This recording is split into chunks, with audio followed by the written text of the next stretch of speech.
The following is a conversation with Kevin Spacey, a two-time Oscar-winning actor who has starred in Seven, The Usual Suspects, American Beauty, and House of Cards. He is one of the greatest actors ever, creating haunting performances of characters who often embody the dark side of human nature.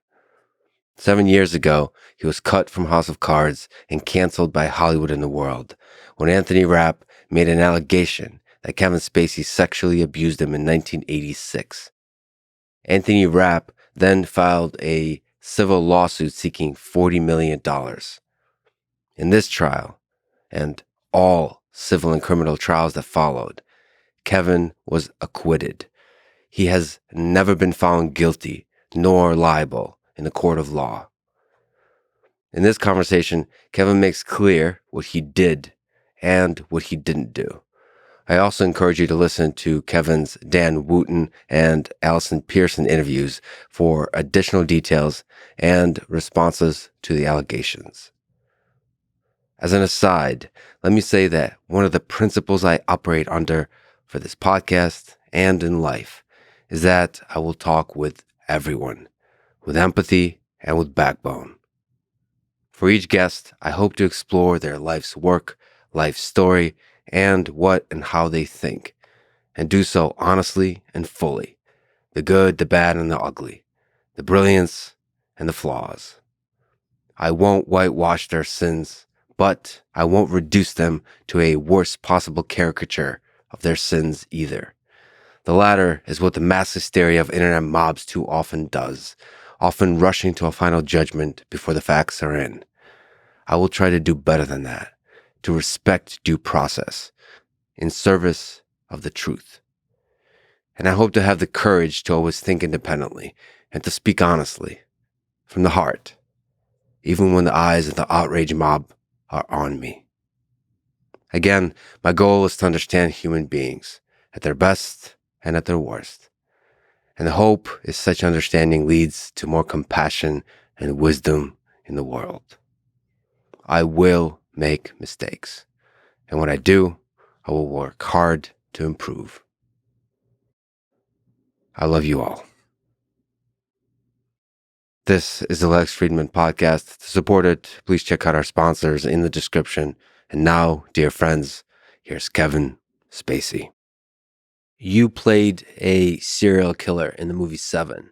Your performance was one of, if not the greatest portrayal of a murderer on screen ever.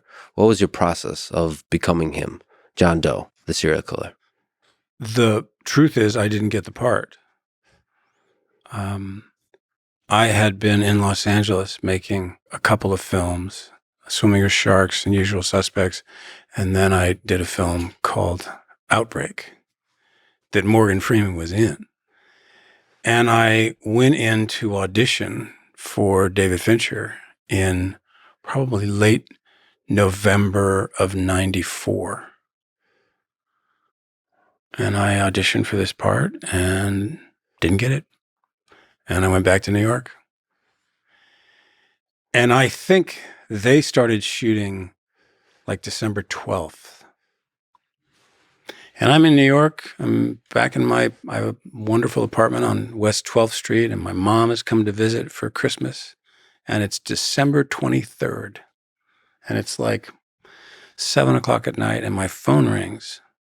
And it's Arnold Kopelson, who's the producer of Seven. And he's very jovial, and he's very friendly, and he says, "How you doing?" And I said, "Fine." And he said, "Listen, do you remember that film you came in for, Seven?" I said, yeah, absolutely. He goes, "Well, turns out that we hired an actor, and we started shooting, and then yesterday, David fired him. And David would like you to get on a plane on Sunday and come to Los Angeles and start shooting on Tuesday." And I was like, okay. Would it be imposing to say, can I read it again? Because it's been a while now, and I'd like to. So they sent a script over. I read the script that night. I thought about it. And I had this feeling. I can't even quite describe it, but I had this feeling that it would be really good if I didn't take billing in the film. And the reason I felt that was because I knew that by the time this film would come out, it would be the last one of the 3 movies that I just shot, the 4th one. And if any of those films broke through or did well, if it was going to be Brad Pitt, Morgan Freeman, Gwyneth Paltrow, and Kevin Spacey, and you don't show up for the first 25, 30, 40 minutes, people are going to figure out who you're playing. So people should know that you play the serial killer in the movie, and the serial killer shows up like more than halfway through the movie. Very late. That's one. Yeah, and when you say late. billing, is like the posters, the VHS cover, everything. Right. You're gone. You're not there. Not there. And so New Line Cinema told me to go fuck myself, that they absolutely could use my picture and my image. And this became a little bit of a, I'd say, 24-hour conversation. And it was Fincher who said, I actually think this is a really cool idea. So the compromise was, I'm the first credit at the end of the movie when the credits start. So I got on a plane on that Sunday and I flew to Los Angeles and I went into where they were shooting and I went into the makeup room and David Fincher was there and we were talking about what should I do? How should I look? And I just had my hair short for Outbreak because I was playing a military character. And I just looked at the hairdresser and I said, do you have a razor? And Fincher went, are you kidding? And I said, no. He goes, if you shave your head, I'll shave mine. So we both shaved our heads. And then I started shooting the next day. So my long-winded answer to your question is that I didn't have that much time to think about how to build that character. What I think in the end, Fincher was able to do so brilliantly with such terror was to set the audience up to meet this character. I think the last scene, the ending scene, and the car ride leading up to it, where it's mostly on you in conversation with Morgan Freeman and Brad Pitt, is one of the greatest scenes in film history. So if people somehow didn't see the movie, there's these 5 murders that happen that are inspired by 5 of the 7 deadly sins, and the ending scene is inspired, represents the last 2 deadly sins. And there's this calm subtlety about you in your performance. It's just terrifying. Maybe in contrast with Brad Pitt's performance, that's also really strong. But in the contrast is the terrifying sense that you get in the audience that builds up to the twist at the end, or the surprise at the end, with the famous "What's in the box" from Brad Pitt. Right. That is Brad Pitt's character's wife, her head. Yeah. I can really only tell you that while we were shooting that scene in the car, while we were out in the desert, in that place where all those electrical wires were, David just kept saying, less, do less. And I just tried to, I remember he kept saying to me, remember, you're in control. Like, you're going to win. And knowing that should allow you to have tremendous confidence. And I just followed that lead. And I just think it's the kind of film that so many of the elements that had been at work from the beginning of the movie, in terms of its style, in terms of how he built this terror, in terms of how he built for the audience a sense of this person being one of the scariest people they might ever encounter. It really allowed me to be able to not have to do that much, just say the words and mean them. And I think it also is, it's an example of what makes tragedy so difficult. I mean, very often tragedy is people operating without enough information. They don't have all the facts. Romeo and Juliet, they don't have all the facts. They don't know what we know as an audience. And so in the end, whether Brad Pitt's character ends up shooting John Doe or turning the gun on himself, which was a discussion. I mean, there were a number of alternative endings that were discussed. Nothing ends up being tied up in a nice little bow. It is complicated and shows how nobody wins in the end when you're not operating with all the information. When you say the words and mean them, what does mean them mean? I've been very fortunate to be directed by Fincher a couple of times.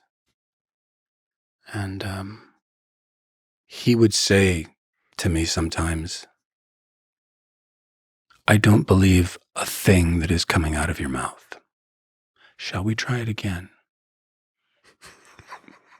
And you go, "Okay, yeah, we can try it again."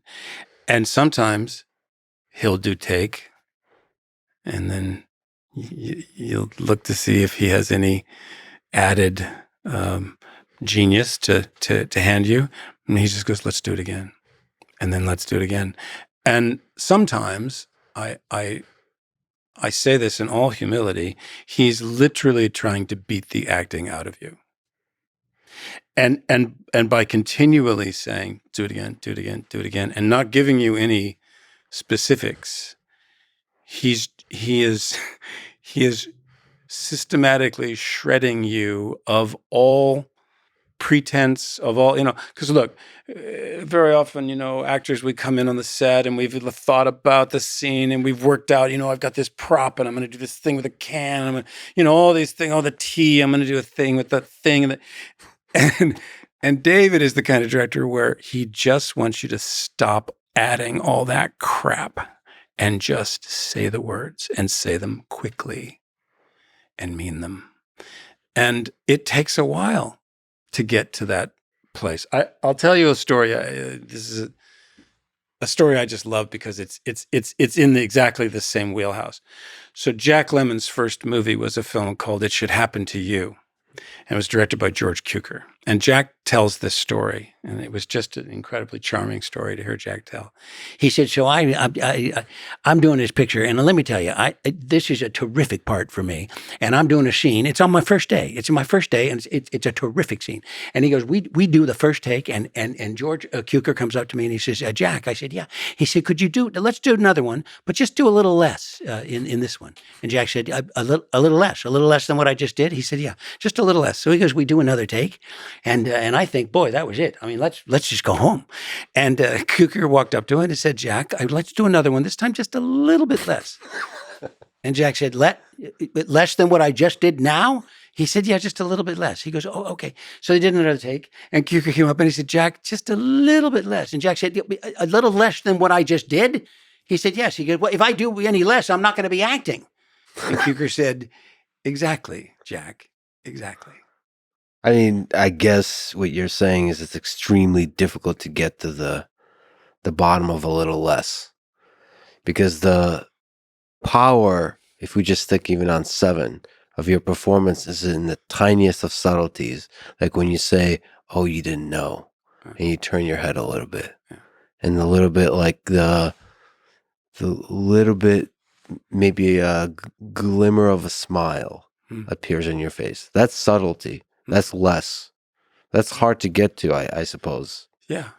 And also because I so well remember, I think the work that Brad did and also Morgan did in that scene, but the work that Brad had to do, where he had to go I remember rehearsing with him as we were all staying at this little hotel nearby that location, and we rehearsed the night before we started shooting that sequence. And it was just incredible to see the levels of emotions he had to go through, and then the decision of what do I do? Because if I do what he wants me to do, then he wins. But if I don't do it, then what kind of a husband am I? I just thought he did really incredible work. So it was also not easy to not react to the power of what he was throwing at me. I just thought it was a really extraordinary scene. So what's it like being in that scene? So it's you, Brad Pitt, Morgan Freeman, and Brad Pitt is going over the top, just having a mental breakdown, and is weighing these extremely difficult moral choices, as you're saying. But he's like screaming and in pain and tormented while you're very subtly smiling. In terms of the writing and in terms of what the characters had to do, it was an incredible culmination of how this character could manipulate in the way that he did, and in the end succeed. You mentioned Fincher likes to do a lot of takes. That's the famous thing about David Fincher. So what are the pros and cons of that?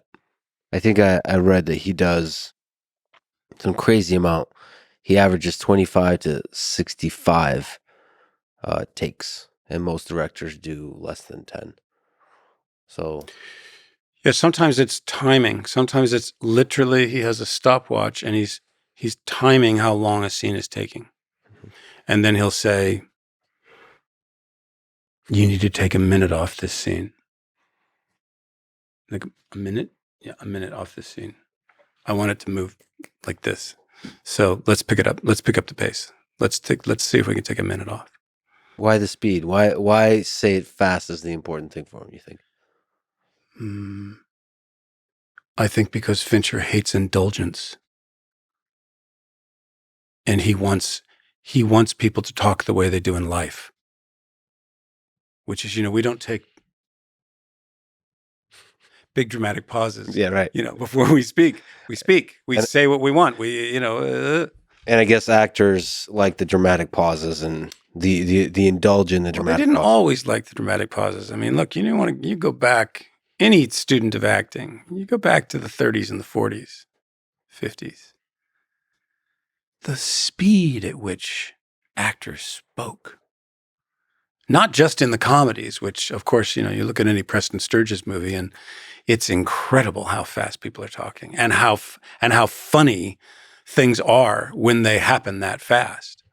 But then, acting styles changed. We got into a different kind of thing in the late 50s and 60s, and a lot of actors are feeling it, which is, I'm not saying it's a bad thing. It's just that if you want to keep an audience engaged, as Fincher does, and I believe successfully does in all of his work, pace, timing, movement, clarity, speed are admirable to achieve. And all of that, he wants the actor to be as natural as possible, to strip away all the bullshit of acting. Yeah. And become human. Look, I've been lucky with other directors. Sam Mendes is similar. I remember when I walked in to maybe the first rehearsal for Richard III that we were doing, and I had brought with me a canopy of ailments that my Richard was going to suffer from. And Sam, eventually whittled it down to like 3, like maybe your arm and maybe your thing and maybe your leg. But let's get rid of the other 10 things that you brought into the room, because I was so excited to, capture this character. So, very often, Trevor Nunn is this way. A lot of wonderful directors I've worked with, they're really good at helping you trim and edit. David Fincher said about you, he was talking in general, I think, but also specifically in the moment of House of Cards, said that you have exceptional skill both as an actor and as a performer, which he says are different things. So he defines the former as dramatization of a text and the latter as the seduction of an audience. Do you see wisdom in that distinction? And what does it take to do both? The dramatization of a text and the seduction of an audience. Those are two very interesting descriptions. When I think performer, I tend to think entertaining. I tend to think comedy. I tend to think winning over an audience. I tend to think that there's something about that quality of wanting to have people enjoy themselves. And when you saddle that against what maybe he means as an actor, which is more dramatic or more text driven, more. Look, I've always believed that my job. Not every actor feels this way, but my job, the way that I've looked at it, is that my job is to serve the writing, and that if I serve the writing, I will. In a sense, serve myself, because I'll be in the right world, I'll be in the right context, I'll be in the right style. I'll have embraced what a director's, it's not my painting, it's someone else's painting. I'm a series of colors in someone else's painting. And the barometer for me has always been that when people stop me and talk to me about a character I've played and reference their name as if they actually exist, that's when I feel like I've gotten close to doing my job. Yeah, one of the challenges for me in this conversation is remembering that your name is Kevin, not Frank or John or any of these characters, because they live deeply in the psyche. To me, that's the greatest compliment for me as an actor. I love being able to go. I mean, when I think about performers who inspire me, and I remember when I was young and I was introduced to Spencer Tracy, Henry Fonda, Katharine Hepburn, I believed who they were. I knew nothing about them. They were just these extraordinary characters doing this extraordinary stuff. And then I think more recently contemporary, when I think of the work that Philip Seymour Hoffman did and Heath Ledger and people that when I think about what they could be doing, what they could do, what they would have done had they stayed with us, I'm so excited when I go into a cinema or I go into a play, and I completely am taken to some place that I believe exists and characters that become real. And those characters become like lifelong companions. Like for me, they travel with you, and even if it's the darkest aspects of human nature, they're always there. It almost like I feel like I almost met them and gotten to know them and gotten to become like friends with them almost. Hannibal Lecter, whether it's or Forrest Gump. Mm-hmm. I mean, I feel like I'm like best friends with Forrest Gump. I know the guy, and I guess he's played by some guy named Tom. But like Forrest Gump is the guy I'm friends with. Yeah, yeah. And I think that everybody feels like that when they're in the audience with great characters. They just kind of they become part of you in some way. The good, the bad, and the ugly of them. Mm. One of the things that I feel that I try to do in my work is when I read something for the first time, when I read a script or a play, and I am absolutely devastated by it. It is the most extraordinary, the most beautiful, the most life-affirming or terrifying. It's then a process, weirdly, of working backwards. because I want to work in such a way that that's the experience I give to the audience when they first see it, that they have the experience I had when I read it. I remember that there's been times in the creative process when something was pointed out to me or something was, I remember I was doing a play and I was having this really tough time with one of the last scenes in the play. And I just couldn't figure it out. I was in rehearsal. And although we had a director in that play, I called a friend of mine who was also a director, and I had him come over and I said, look, this scene, I'm just having the toughest. I cannot seem to crack this scene. And so we read it through a couple of times. And then this wonderful director named John Swanbeck, who would eventually direct me in a film called The Big Kahuna. But this is before that. He said to me the most incredible thing. He just said, all right, what's the last line you have in this scene before you fall over and fall asleep? And I said, the last line is, that last drink, the old KO. And he went, okay, I want you to think about what that line actually means and then work backwards. And so he left, and I sort of was left with this, what? Like, what does that mean? How am I supposed to? And then like a couple of days went by, and I thought, okay, so I said, what does that line actually mean? Well, that last drink, the old KO. KO is knockout, which is a boxing term. It's the only boxing term the writer uses in the play. And then I went back and I realized my friend was so smart and so incredible to have, said, ask a question you haven't thought of asking yet. I realized that the playwright wrote the last round, the 8th round between these two brothers, and it was a fight, physical as well as emotional. And when I brought that into the rehearsal room to the director who was doing that play, he liked that idea, and we staged that scene as if it was the 8th round, although the audience wouldn't have known that. But just what I loved about that was that somebody said to me, ask yourself a question you haven't asked yourself yet. What does that line mean? And then work backwards. What is that, like a catalyst for thinking deeply about what is magical about this play, this story, this narrative? That's what that is, like thinking backwards. That's what that does. Yeah, and but also because it's this incredible. Why didn't I think to ask that question myself? Yeah. Yeah. That's what you have directors for. That's what you have. So many places where ideas can come from.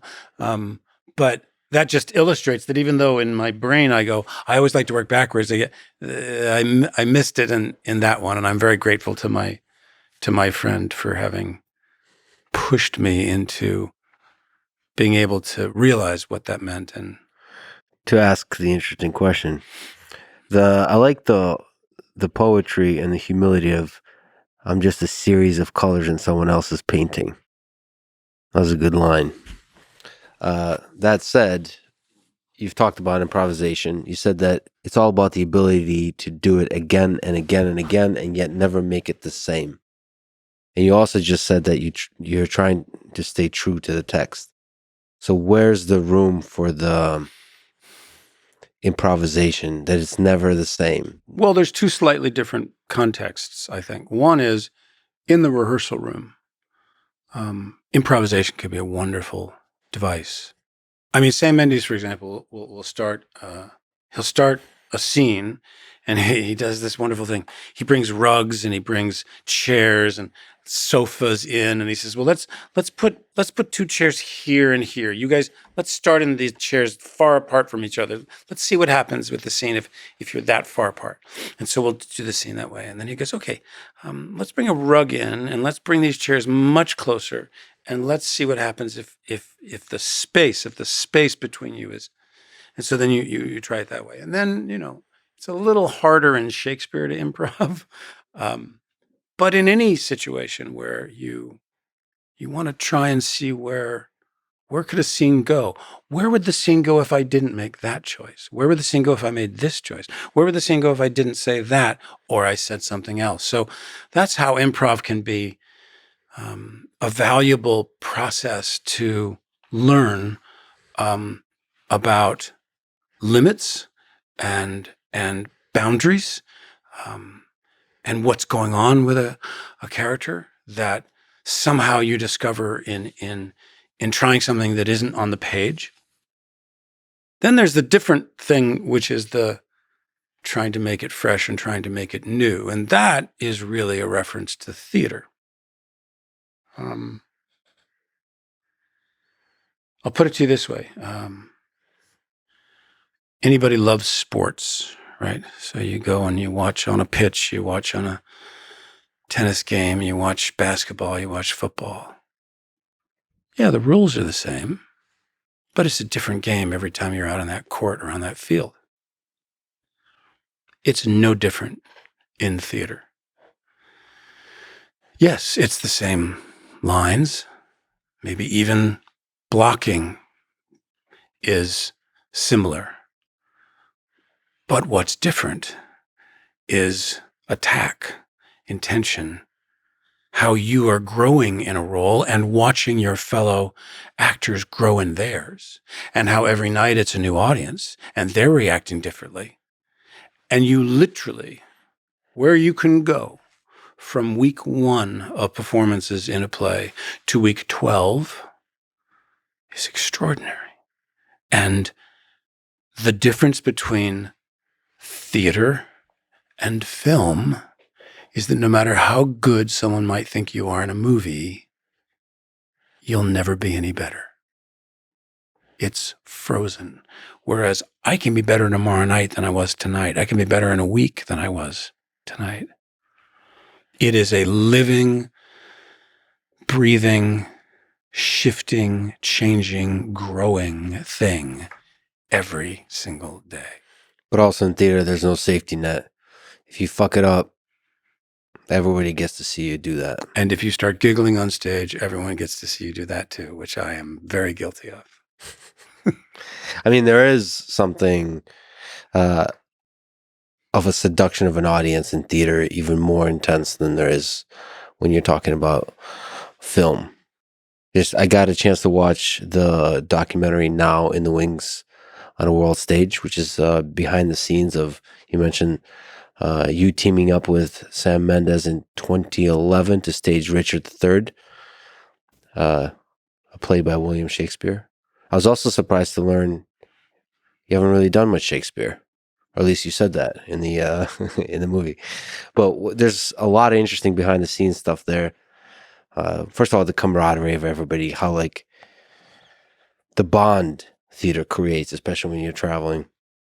But another interesting thing you mentioned with the chairs of Sam Mendes trying different stuff, it seemed like everybody was really open to trying stuff, embarrassing themselves, taking risks, all of that.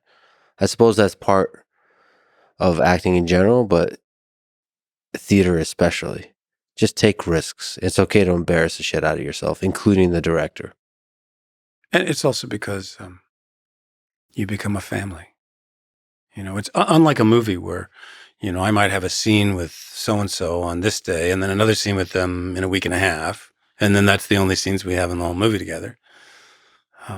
Every single day, when you show up in the rehearsal room, it's the whole company.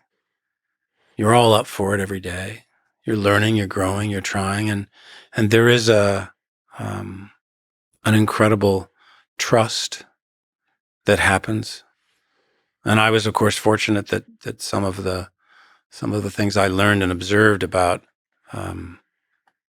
being a part of that family, being included in that family, and being a part of creating that family, I was able to observe from people like Jack Lemmon, who led many companies that I was fortunate to work in and be a part of. There's also a sad moment where at the end, everybody is really sad to say goodbye because you do form a family and then it's over. I guess somebody said that that's just part of theater. It's like, I mean, there's a kind of assumed goodbye and that this is it. Yeah, and also there are some times when, like 6 months later, I'll wake up in the middle of the night and I'll go, that's how to play that scene. Yeah. Oh, God, I just finally figured it out. So maybe you could speak a little bit more to that. What's the difference between film acting and live theater acting? I don't really think there is any. I think there's just, you eventually learn about yourself on film. You know, when I first did like my first episode of The Equalizer, you know, it's just it's horrible. It's just so bad. But I didn't know about myself.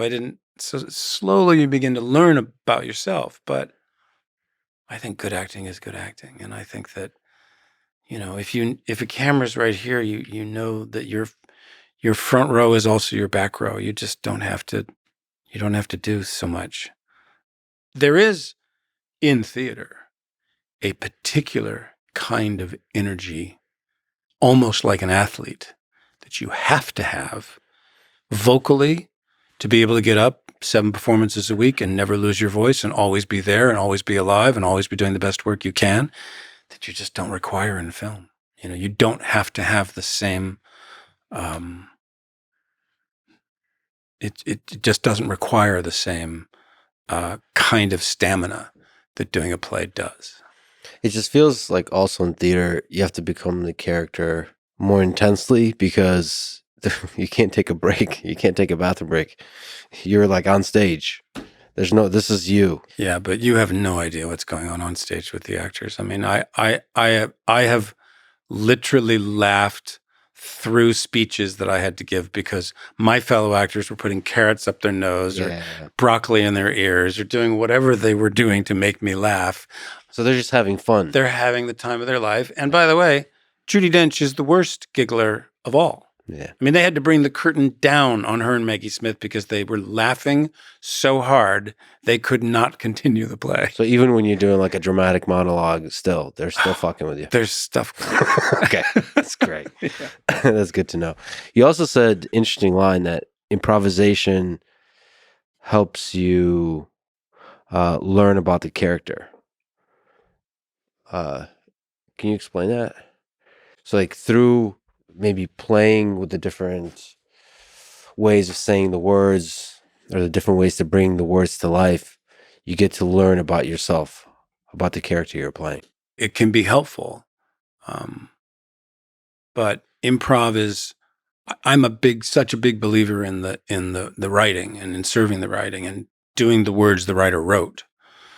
That improv for me, unless you're just doing like comedy, and you know, like, I mean, I love improv, and in comedy, it's brilliant. So much fun to watch people just come up with something right there. But that's where you're looking for laughs, and you're specifically in a little scene that's being created. But I think improv has had value. But I have not experienced it as much in doing plays as I have sometimes in doing film, where you'll start off rehearsing and a director may say, let's just go off book and see what happens. And I've had moments in film where someone went off book and it was terrifying. There was a scene I had in Glengarry Glen Ross where the character I play has fucked something up. It's just screwed something up. And Pacino is livid. And so we had this scene where Al is walking like this, and the camera is moving with him, and he is shooing me a new asshole. And in the middle of the take, Al starts talking about me. Oh, Kevin, you don't think we know how you got this job? You don't think we know whose dick you've been sucking on to get this part in this movie? And I'm literally like, I don't know what the hell is happening, but I'm reacting. We got to the end of that take. Al walked up to me and he went, oh, that was so good. Oh my God, that was so good. Just so you know, the sound, I asked them not to record. So you have no dialogue. So it's just me. Oh, that was so good. You look like a car wreck. Yeah. And I was like, Yeah. And it was actually an incredibly generous thing that he gave me so that I would react. Oh, wow. Did they use that shot? Because That's you the worked in take. shot. It was my close-up. Yeah. Yeah. And yeah, that's the take. That was an intense interaction. I mean, what was it like? If we can just linger on that, just that intense scene with Al Pacino. Well, he's the reason I got the movie. A lot of people might think because Jack was in the film that he had something to do with it. But actually, I was doing a play called Lost in Yonkers on Broadway. And we had the same dresser who worked with him, a girl named Laura. It was wonderful. Laura Beatty. And she told Al that he should come and see this play because she wanted to see me in this play. I was playing this gangster. It was fun part. So I didn't know Pacino came on some night and saw this play. And then like 3 days later, I got a call to come in and audition for this Glengarry Glen Ross, which of course I knew as a play, David Mamet's play. And then I auditioned. Jamie Foley was the director, who would eventually direct a bunch of House of Cards. Wonderful, wonderful guy. And I got the part. Well, I didn't quite get the part. They were going to bring together the actors that they thought they were going to give the parts to on a Saturday at Al's office. And they asked me if I would come and do a read through. And I said, who's going to be there? And they said, well, so-and-so and so-and-so and so. And then Jack Lemmon is flying in. And I said, don't tell Mr. Lemmon that I'm doing the read through. Is that possible? And they were like, sure. So I'll never forget this. Jack was sitting in a chair in Pacino's office doing the New York Times crossword puzzle as he did every day. Like this. And I walked in the door and he went, oh, Jesus Christ. Is it possible you could get a job without me? Jesus Christ. I'm so tired of holding up your end of it. Oh, my God. Jesus. So I got the job because of Pacino. And it, it was really one of the first major roles that I ever had in a film. And, to be working with that group. Yeah, that's like one of the greatest ensemble casts ever.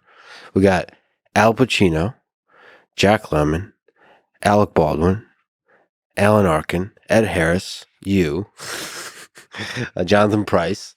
It's just incredible. And I have to say, I mean, maybe you can comment. You've talked about how much of a mentor and a friend Jack Lemmon has been. That's one of his greatest performances ever. Ever. You have a scene at the end of the movie with him that was really powerful, like firing on all cylinders. You're playing disdain to perfection, and he's playing desperation to perfection. What a scene. What was that like? Just like at the top of your game, the two of you. Well, by that time, we had done Long Day's Journey to Night in the theater. We'd done a mini series called The Murder of Mary Fagan on NBC. We'd done a film called Dad that Gary David Goldberg directed with Ted Danson. So this was the fourth time we were working together, and we knew each other. He'd become my father figure. And I don't know if you know that I originally met Jack Lemmon when I was very, very young. He was doing a production at the Marte Perform of a Sean O'Casey play called Juno and the Paycock with Walter Matthau and Maureen Stapleton. And on a Saturday in December of 1974, my junior high school drama class went to a workshop. It was called How to Audition.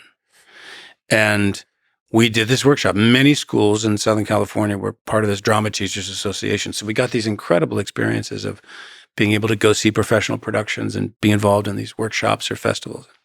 So I had to get up and do a monologue in front of Mr. Lemmon when I was 13 years old.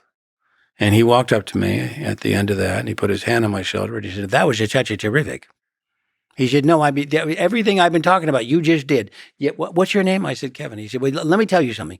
When you get finished with high school, as I'm sure you're going to go on and do theater, you should go to New York and you should study to be an actor because this is what you're meant to do with your life. And he was like an idol.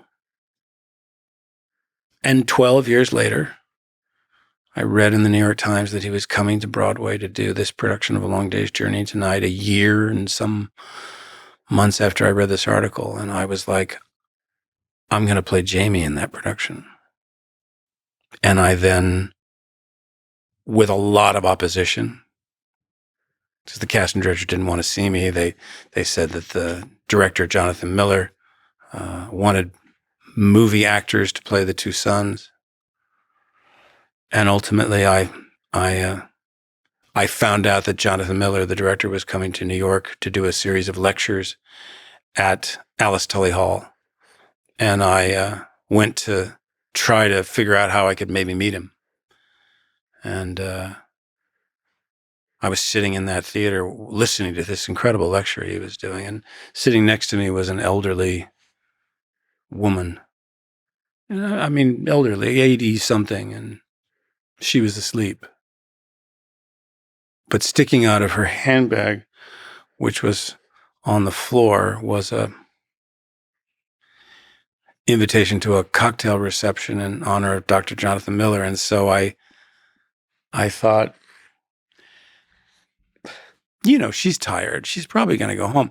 So I took that and walked into this cocktail reception and ultimately went over to Dr. Miller, who was incredibly kind, and said, sit down. I'm always very curious what brings young people to my lectures. And I said to him, Eugene O'Neill brought me here. And he was like, what? I've always wanted to meet him. Where is he? And I told him that I'd been trying for 7 months to get an audition for A Long Day's Journey, and that his American cast directors were telling my agents that he wanted big American movie stars.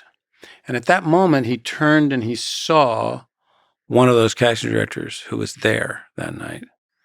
So I knew he was going to be in New York starting auditions that week. And she was staring daggers at me, and he just got it. And he said, someone have a pen. And he took the little paper and started writing. He said, listen, Kevin, there are many situations in which casting directors have a lot of say and a lot of power and a lot of leverage. And then there are other situations where they just take directors' messages. And on this one, they're taking my messages. This is where I'm staying. Make sure you people get to me. We start auditions on Thursday.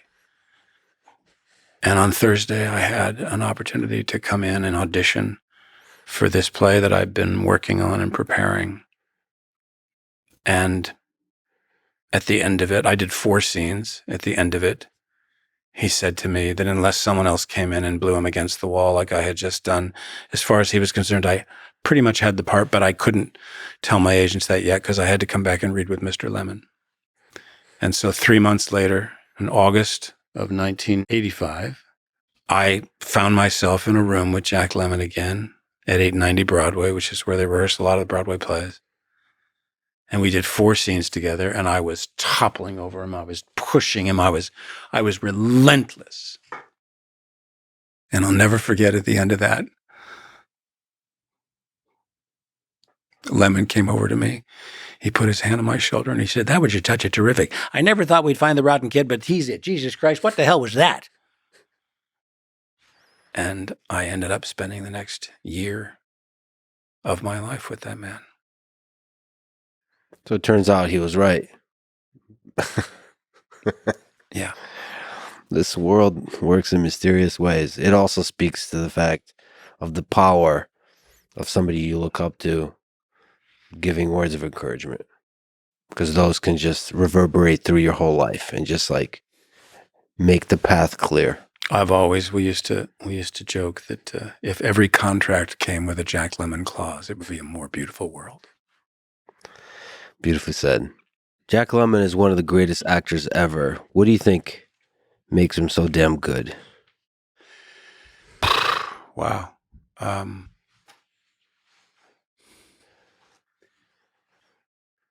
I think he truly set out in his life to accomplish what his father said to him on his deathbed. His father was dying. His father was, by the way, called the Donut King in Boston. And not in the entertainment business at all. He was literally owned a donut company. And when he was passing away, Jack said, the last thing my father said to me was, go out there and spread a little sunshine. And I truly think that's what Jack loved to do. I remember this and I don't know if this is will answer your question, but I think it's revealing about what he's able to do and what he was able to do and how that ultimately influenced what I was able to do. Sam Mendes had never directed a film before American Beauty. And so what he did was he took the best elements of theater and applied them to the process. So we rehearsed it like a play in a soundstage where everything was laid out like it would be in a play, and this couch will be here. And he'd sent me a couple of tapes. He'd sent me 2 cassette tapes, one that he'd like to call pre-Lester, before he begins to move in a new direction, and then post-Lester. And they just were different songs. And then he said to me one day, and I always thought this was brilliant of Sam to use Lemmon, knowing what Lemmon meant to me. He said, when was the last time you watched The Apartment? And I said, I don't know. I mean, I love that movie so much. He goes, I want you to watch it again, and then let's talk. So I went and I watched the movie again. And we sat down, and Sam said, what Lemmon does in that film is incredible, because there is never a moment in the movie where we see him change.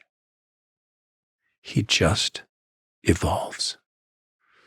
And he becomes the man he becomes because of the experiences that he has through the course of the film.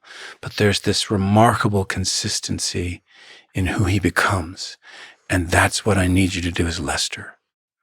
I don't want the audience to ever see him change. I want him to evolve. And so we did first of all, it was just a great direction. And then second of all, we did some things that people don't know we did to aid that gradual shift of that man's character.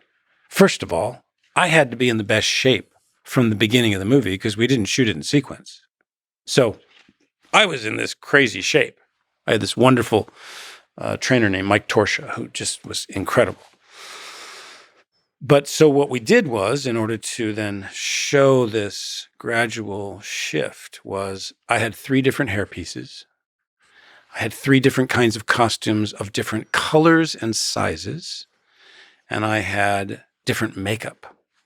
So in the beginning, I was wearing a kind of drab, dull, slightly, uninspired hairpiece. And my makeup was kind of gray and boring. And I was there were times when I was like too much like this. And Sam would go, Kevin, you look like Walter Matthau. Would you please stand up a little bit? We're sort of midway through at this point. And then at a certain point, the wig changed and it had little highlights in it, a little more color, a little more. The makeup became the suits got a little tighter. And then finally, a third wig that was golden highlights and sunshine and rosy cheeks and tight fit. And these are what we call theatrical tricks. This is how an audience doesn't even know it's happening, but it is this gradual. And I just always felt that was such a brilliant way, because he knew what I felt about Jack. And when you watch The Apartment, it is extraordinary that he doesn't ever change. And in fact, I thanked Jack when I won the Oscar. And I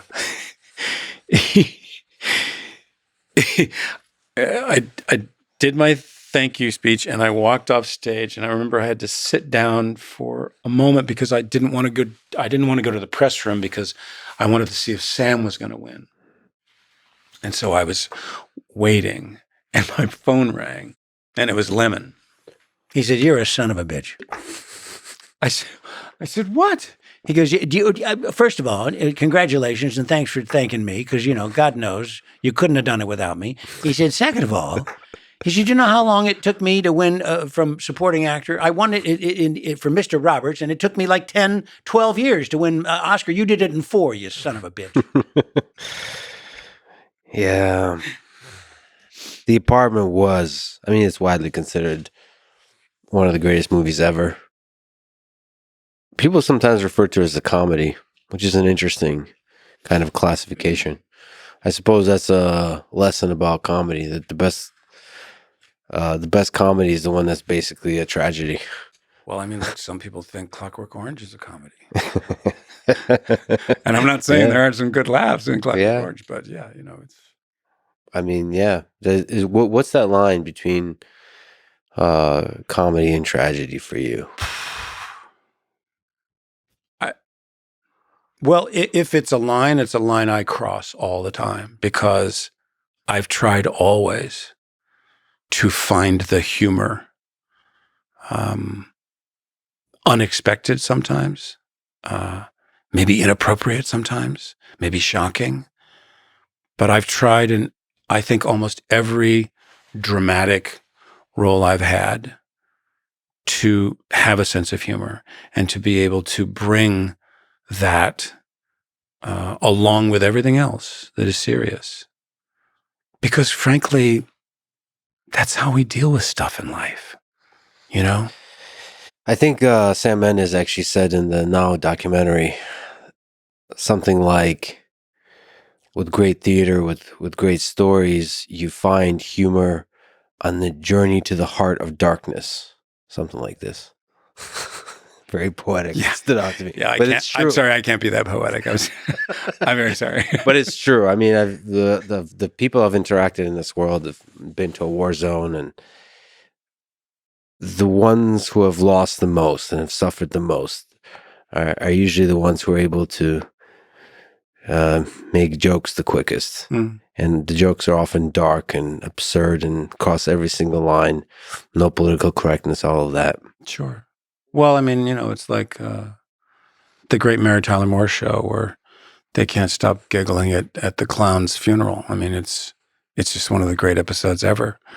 You know, giggling at a funeral is as bad as farting at a funeral. Yeah. And, you know, I'm sure that there's some people who've done both. Oh, man. So you mentioned American Beauty. And the idea of not changing but evolving. That's really interesting, because that movie is about like finding yourself. It's a philosophically profound movie. It's about various characters in their own ways finding their own identity in a world where maybe a system, a materialistic system that wants you to be like everyone else. And so, I mean, Lester is really transforms himself throughout the movie. And you're saying the challenge there is to still be the same human being fundamentally. Yeah, and I also think that the film was powerful because you had 3 very honest and genuine portrayal of young people. And then you had Lester behaving like a young person, doing things that were unexpected. And I think that the honesty with which it dealt with those issues that those teenagers were going through, and the honesty with which it dealt with what Lester was going through, I think are some of the reasons why the film had the response that it did from so many people. I mean, I used to get stopped, and someone would say to me, when I first saw American Beauty, I was married. And the second time I saw it, I wasn't. And I was like, well, we weren't trying to increase the divorce rate. You know, that wasn't our intention. But it is interesting how so many people have those kinds of crazy fantasies. And what I admired so much about who Lester was as a person, why I wanted to play him, is because in the end, he makes the right decision. I think a lot of people live lives of quiet desperation in a job they don't like, in a marriage they're unhappy in, and to see somebody living that life and then saying fuck it in every way possible, and not just in a cynical way, but in a way that opens Lester up to see the beauty in the world. That's, the beauty in American Beauty. It's Well, and you may have to blackmail your boss to get there, but and in that there's a bunch of humor also, in the anger and the in the absurdity of sort of taking a stand against the conformity of life. There's this humor, and I read somewhere that the dinner scene, which is kind of play-like, where Lester slams the plate against the wall, was improvised by you. The slamming of the plate against the wall. No, True. absolutely. The internet Absolutely written and directed. Yeah, can't take credit for that. The plate. Okay. Well, that was a genius interaction there. There's something about the dinner table and losing your shit at the dinner table, having a fight and losing your shit at the dinner table. Where else? Like Yellowstone was another situation where it's a family at the dinner table, and then one of them says, "Fuck it, I'm not eating this anymore, and I'm going to create a scene." Right. It's a beautiful kind of environment for dramatic scenes. Or Nicholson in The Shining. I mean, there's some family scenes gone awry in that movie. The contrast between you and Annette Bening in that scene creates the genius of that scene. So how much of acting is the dance between two actors? Well, with Annette, I just adored working with her. And we were the two actors that Sam wanted from the very beginning, much against the will of the higher-ups who wanted other actors to play those roles. But I've known Annette since we did a screen test together for Milos Forman for a film he did of the Les Liaisons Dangereuses movie. It was a different film from that one, but it was the same story. And I've always thought she is just remarkable. And I think that the work she did in that film, the relationship that we were able to build, for me, the saddest part of that success was that she didn't win the Oscar. And I felt she should have. What kind of interesting direction did you get from Sam Mendes in how you approach playing Lester, in how to take on the different scenes? There's a lot of just brilliant scenes in that movie. Well, I'll share with you a story that most people don't know, which is our first 2 days of shooting were in Smiley's, the place where I get a job, in a fast food place. Yeah, it's a burger joint. Yeah. And I guess it was like maybe the third day or the fourth day of shooting. We'd now done that. And I said to Sam, "So how are the dailies? How do they look?" He goes, "Which ones?" I said, "Well, the first Smiley's." He goes, "Oh, they're shit." And I went, "Yeah. No, how were they?" He goes, "No, they're shit. I hate them. I hate everything about them.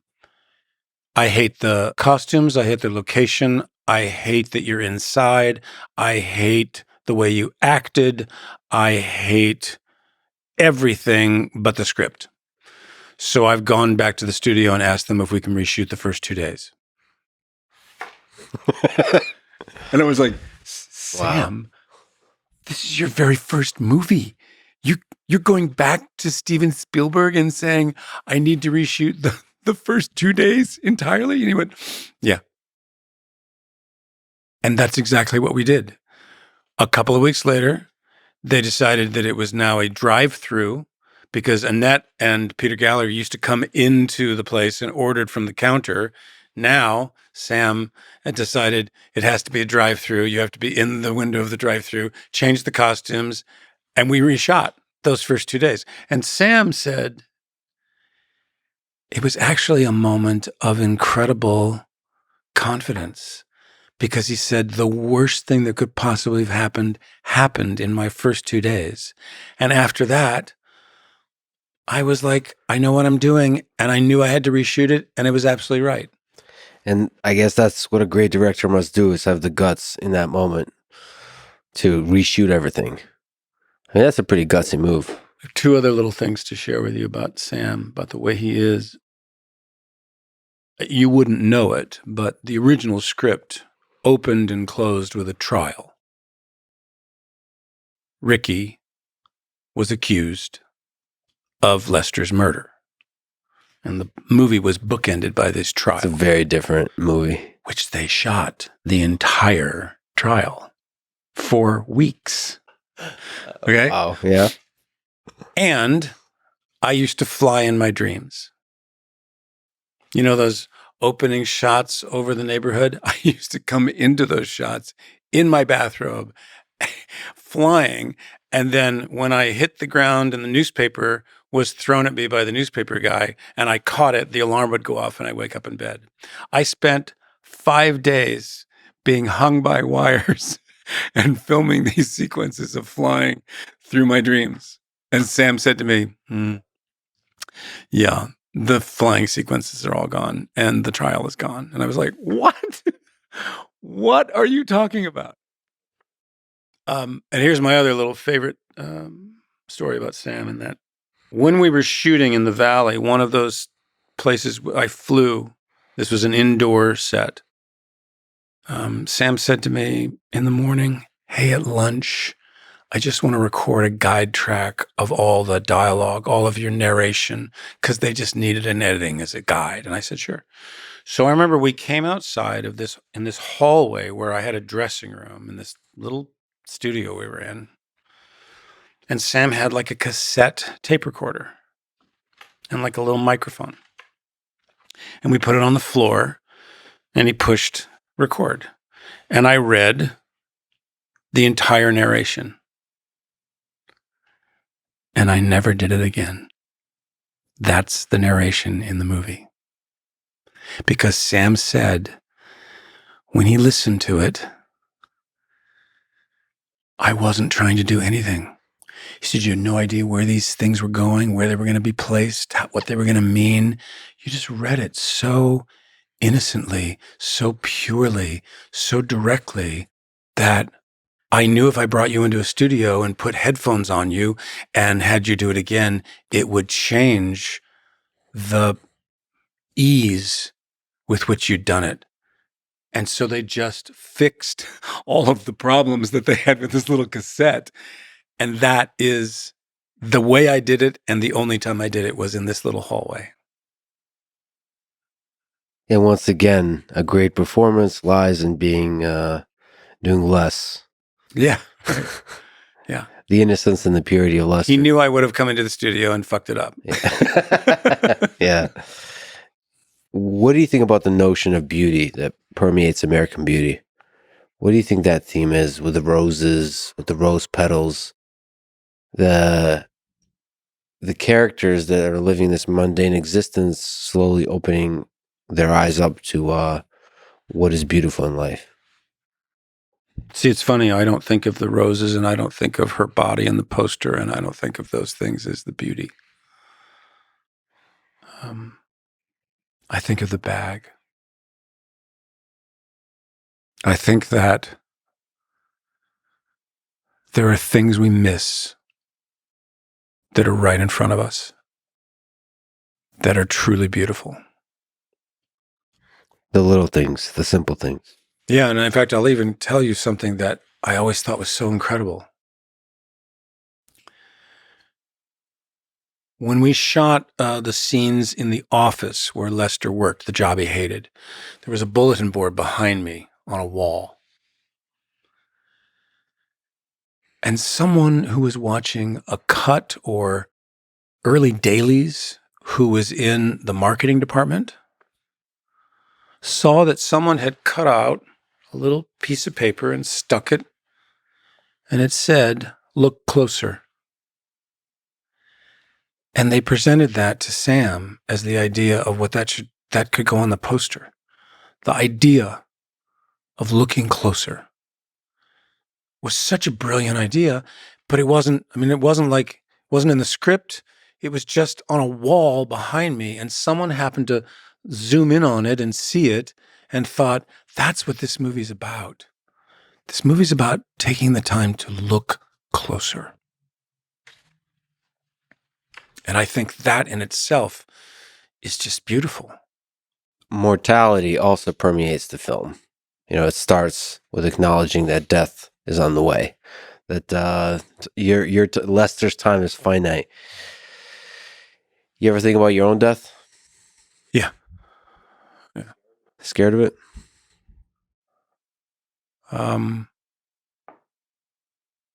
When I was at my lowest point, yes, it scared me. What does that fear look like? What's the nature of the fear? What are you afraid of? That there's no way out. That there's no answer.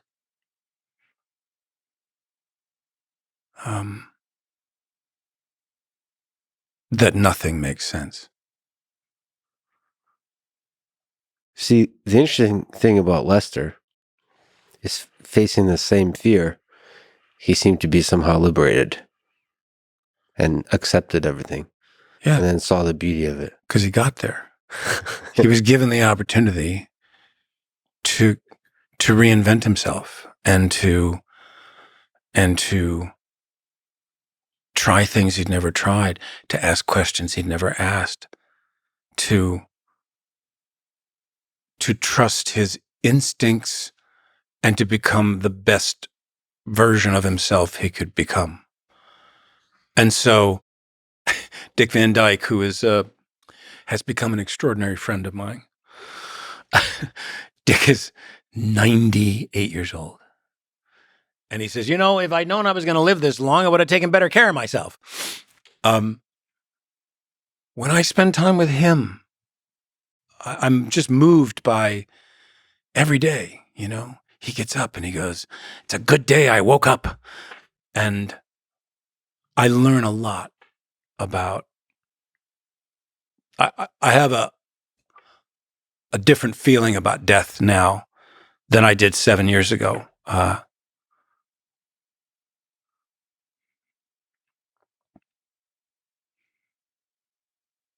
And I'm on the path to being able to be in a place where I've resolved the things I needed to resolve, and won't probably get to all of it in my lifetime, but I certainly would like to be at a place where if I were to drop dead tomorrow, it would have been an amazing life.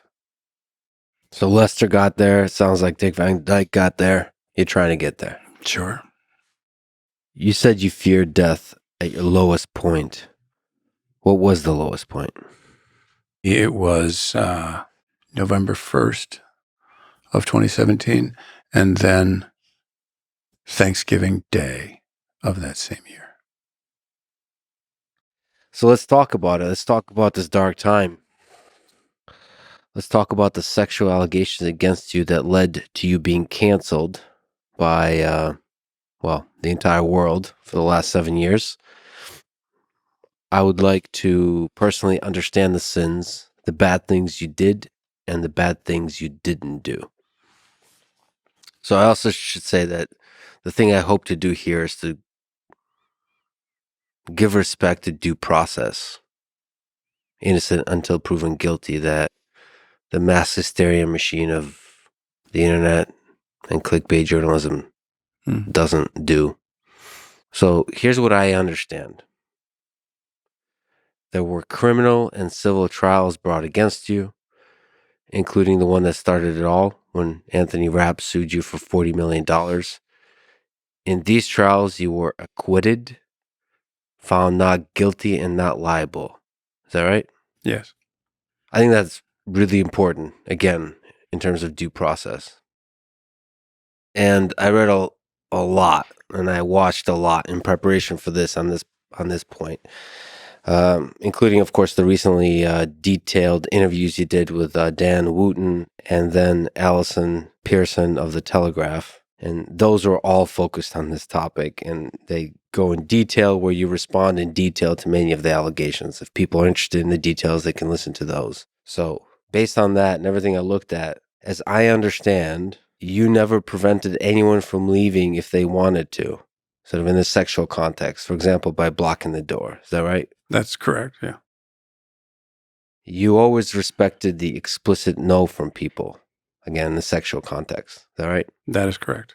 You've never done anything sexual with an underage person, right? Never. And also, as is sometimes done in Hollywood, let me ask this. You've never explicitly offered to exchange sexual favors for career advancement, correct? Correct. In terms of bad behavior, what did you do? What was the worst of it? And how often did you do it? I have heard, and now quite often, that everybody has a Kevin Spacey story. And what that tells me is that I hit on a lot of guys. How often did you cross the line, and what does that mean to you? I did a lot of horsing around. I did a lot of things that at the time I thought were sort of playful and fun. And I have learned since were not. And I have had to recognize that I crossed some boundaries and I did some things that were wrong and I made some mistakes. And that's in my past. I mean, I've been working so hard over these last 7 years to have the conversations I needed to have, to listen to people, to understand things from a different perspective than the one that I had, and to say, I will never behave that way again for the rest of my life. Just to clarify, I think you're often too pushy with the flirting. And that manifests itself in multiple ways. But just to make clear, you never prevented anyone from leaving if they wanted to. You always took the explicit no from people as an answer. No, stop. You took that for the answer. You've never done anything sexual with an underage person. And you've never explicitly offered to exchange sexual favors for career advancement. These are some of the sort of accusations that have been made, and in the court of law, multiple times have been shown not to be true. But I have had a sexual life, and I've fallen in love, and I've been so admiring of people that I mean, I'm so romantic. I'm such a romantic person that there's this whole side of me that hasn't been talked about, isn't being discussed, but that's who I know. That's the person I know. It's been very upsetting to hear that some people have said, I mean, I don't have a violent bone in my body, but to hear people describe things as having been very aggressive is incredibly difficult for me. And I'm deeply sorry that I ever offended anyone or hurt anyone in any way. It is crushing to me, and I have to work very hard to show and to prove that I have learned, I got the memo, and I will never, ever, ever behave in those ways again. From everything I've seen in public interactions with you, people love you. Colleagues love you. Coworkers love you. There's a flirtatiousness. Another word for that is chemistry. There's a chemistry between the people you work with. And by the way, not to take anything away from my accountability for things I did where I got it wrong, I crossed the line, I pushed some boundaries, I accept all of that. But I live in an industry in which flirtation, attraction, people meeting in the workspace and ending up marrying each other and having children. And so it is a space and a place where these notions of family, these notions of attraction, these notions of it's always complicated if you meet someone in the workspace and find yourselves attracted to each other. You have to be mindful of that, and you have to be very mindful that you don't ever want anyone to feel that their job is in jeopardy, or you would punish them in some way if they no longer wanted to be with you. So those are important things to just acknowledge. Another complexity to this, as I've seen, is that there's just a huge number of actors that look up to you, a huge number of people in the industry that look up to you. So just and love you. I've seen just from this documentary, just a lot of people just love being around you, learning from you what it means to create great theater, great film, great stories. And so that adds to the complexity. I wouldn't say it's a power dynamic like a boss-employee relationship. It's a admiration dynamic that is easy to miss and easy to take advantage of. Is that something you understand? Yes. And I also understand that there are people who met me and spent a very brief period of time with me, but presumed I was now going to be their mentor, and then behaved in a way that I was unaware of, that they were either participating or flirting along or encouraging me without me having any idea that at the end of the day, they were expecting something. So these are about relationships. These are about two people. These are about people making decisions, people making choices, and I accept my accountability in that. But there are a number of things that I've been accused of that just simply did not happen, and I can't say, and I don't think it would be right for me to say, well, I everything that's ever been I've been accused of is true, because we've now proved that it isn't and it wasn't. But I'm perfectly willing to accept that I had behaviors that were wrong and that I shouldn't have done, and I am regretful for. I think that's also speaks to dark side of fame. The sense I got is that there are some people, potentially a lot of people, trying to make friends with you in order to get roles, in order to advance their career. So not you using them, but they trying to use you. What's that like? How do you know if somebody likes you, for Kevin, or likes you for, like you said you're a romantic. You see a person and you're like, I like this person. And they seem to like you. How do you know if they like you for you? Well, to some degree, I would say that I have been able to trust my instincts on that, and that I've most of the time been right. But obviously, in the last number of years, not just with people who've accused me, but just also people in my own industry, to realize that, oh, I thought we had a friendship, but I guess that was about an inch thick and not what I thought it was. But look, one shouldn't be surprised by that. I have to also say, you said a little while ago that the world had canceled me, and I have to disagree with you. I have to disagree because for 7 years, I've been stopped by people, sometimes every day, sometimes multiple times a day. And the conversations that I have with people, the generosity that they share, the kindness that they show, and how much they want to know when I'm getting back to work, tells me that while there may be a very loud minority, there is a quieter majority.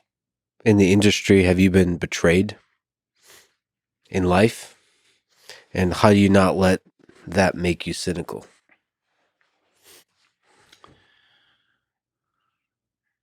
I think betrayal is a really interesting word.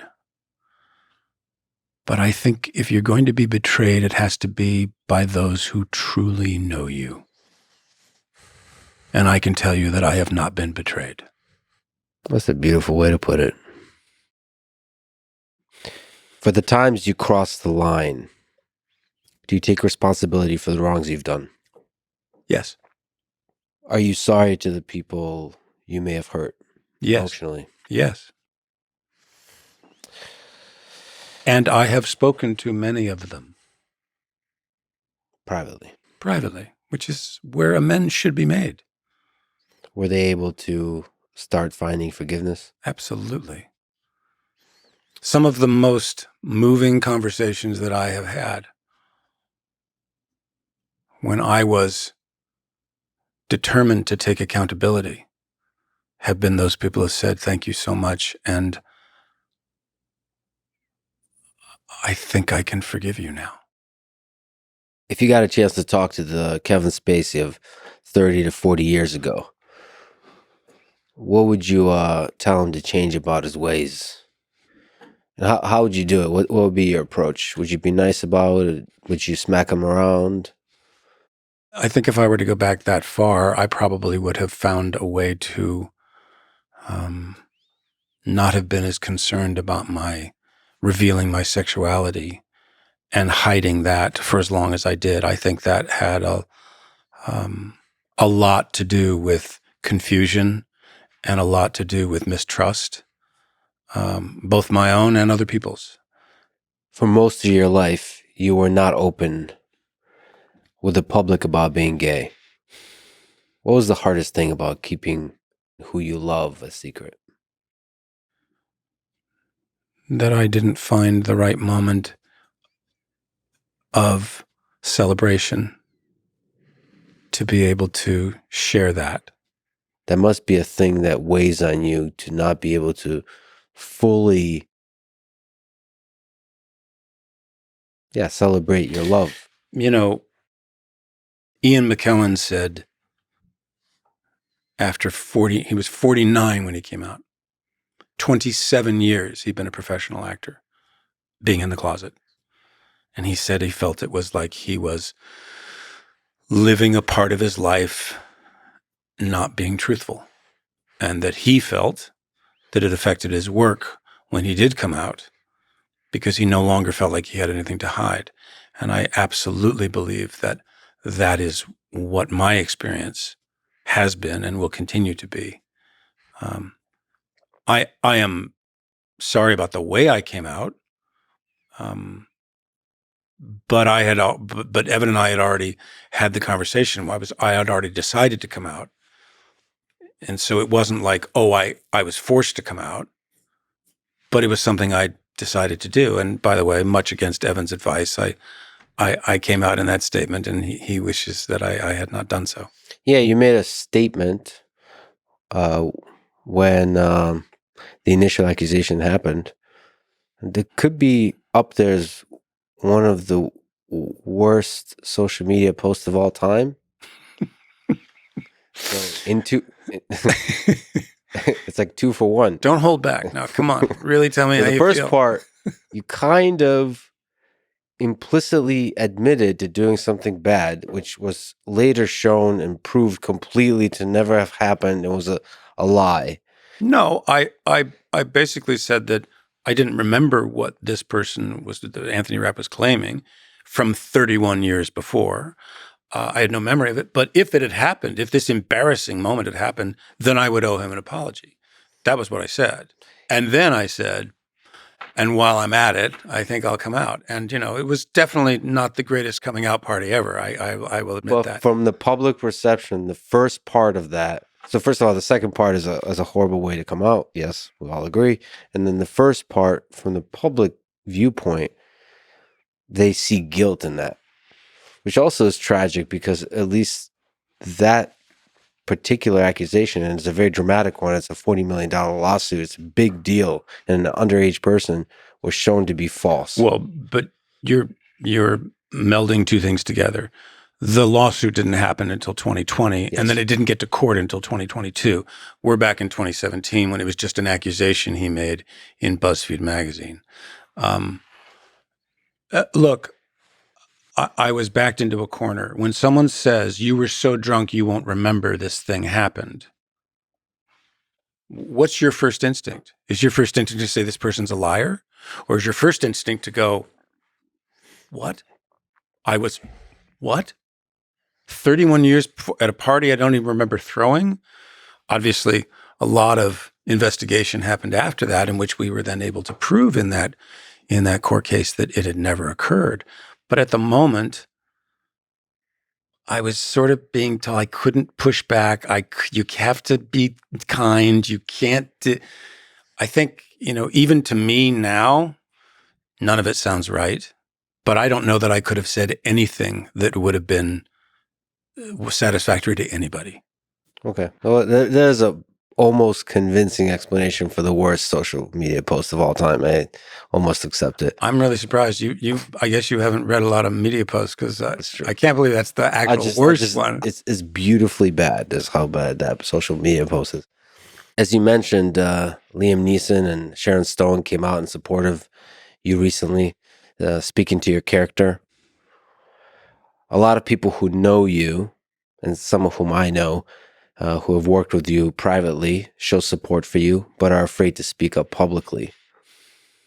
What do you make of that? I mean, to me personally, this just makes me sad because perhaps that's the nature of the industry, that it's difficult to do that, but I just wish there would be a little bit more courage in the world. I don't think it's about the industry. I think it's about our time.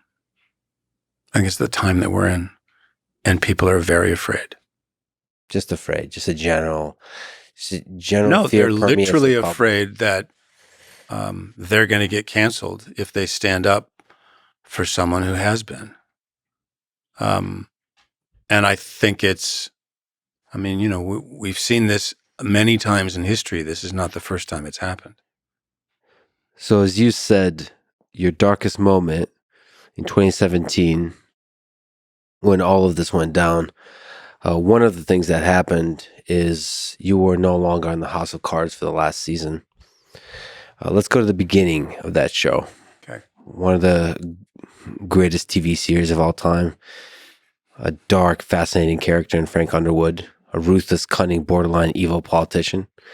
What are some interesting aspects to the process you went through for becoming Frank Underwood? Maybe Richard III, there's a lot of elements there in your performance that maybe inspired that character. Well, is that fair or no? I'll give you one very interesting specific education that I got in doing Richard III and closing that show at BAM in March of 2012, and 2 months later started shooting House of Cards. There is something called direct address. In Shakespeare, you have Hamlet talks to the world. But when Shakespeare wrote Richard III, it was the first time he created something called direct address, which is the character looks directly at each person close by. It is a different kind of sharing than when a character's doing a monologue, a opening of Henry IV. And while there are some people who believe that direct address was invented in Ferris Bueller, it wasn't. It was Shakespeare who invented it. So I had just had this experience every night in theaters all over the world, seeing how people reacted to becoming a co-conspirator, because that's what it's about. And what I tried to do, and what Fincher really helped me with in those beginning days, was how to look in that camera and imagine I was talking to my best friend. Because you're sharing the secret of the darkness of how this game is played with that best friend. Yeah, and there were many times when I suppose the writers thought I was crazy, where I would see a script and I would see like this moment where this direct address would happen. I'd say all this stuff and I'd go, when we do a read through of the script, I go, I don't think I need to say any of that. And they were like, what do you mean? I said, well, the audience knows all of that. All I have to do is look. They know exactly what's going on. I don't need to say a thing. So I was often cutting dialogue because it just wasn't needed. Because that relationship that I'd learned, that I'd experienced doing Richard III was so extraordinary, where I literally watched people, they were like, oh, I'm in on the thing, and this is it's so awesome. And then suddenly, wait, he killed the kids. He killed those kids in the tower. Oh, maybe it's not so. And you literally would watch them start to reverse their having had such a great time with Richard III in the first, 3 acts. And I thought, this is going to happen in this show. If this intimacy can actually land, and I think there was some brilliant writing, and we always attempted to do it in one take. No matter how long something was, we would try to do it in one take, the direct addresses. So there was never a cut. When we went out on locations, we started to then find ways to cut it and make it slightly broader. But that's interesting because you're doing a bunch of, with both Richard III and Frank Underwood, a bunch of dark, borderline evil things. And then I guess the idea is you're going to be losing the audience and then you win them back over with the addresses. That's the remarkable thing, is against their instincts and their better sense of what they should and should not do, they still rallied around Frank Underwood. And I saw even with the documentary, the glimmers of that with Richard III. I mean, you were seducing the audience. Like there was such a chemistry between you and the audience on stage. Yeah. Yeah. Well, in that production, that's absolutely true. Also, Richard is one of the weirder, I mean by weird, it was an early play of Shakespeare's. And he's basically never off stage. I mean, I remember when we did the first run through, I had no idea what the next scene was every time I came off stage. I had no idea what was next. They literally had to drag me from one place to another. Say, now it's the scene with Hastings. Now it's this. But I now understand these wonderful stories that you can read in old books about Shakespeare's time, that actors grabbed Shakespeare around the cuff and punched him and threw him up against the wall and said, you ever write a part like this again, I'm going to kill you. And that's why in later plays, he started to have a pageant happened, and then a wedding happened, and the main character was off stage resting because the actor had said, you can't do this to us. There's no breaks. And it's true. There's very few breaks in Richard III. You're on stage most of the time. The comedic aspect of Richard III and Frank Underwood, is that a component that helps bring out the full complexity of the darkness that is Frank Underwood? I certainly can't take credit for Shakespeare having written something that is funny, or Bo Willimon and his team to have written something that is funny, is fundamentally funny. It just depends on how I interpret it. There are, that's one of the great things why we love. In a year's time, we can see 5 different Hamlets. We can see 4 Richard IIIs. We can see 2 Richard IIs. That's part of the thrill, that we don't own these parts.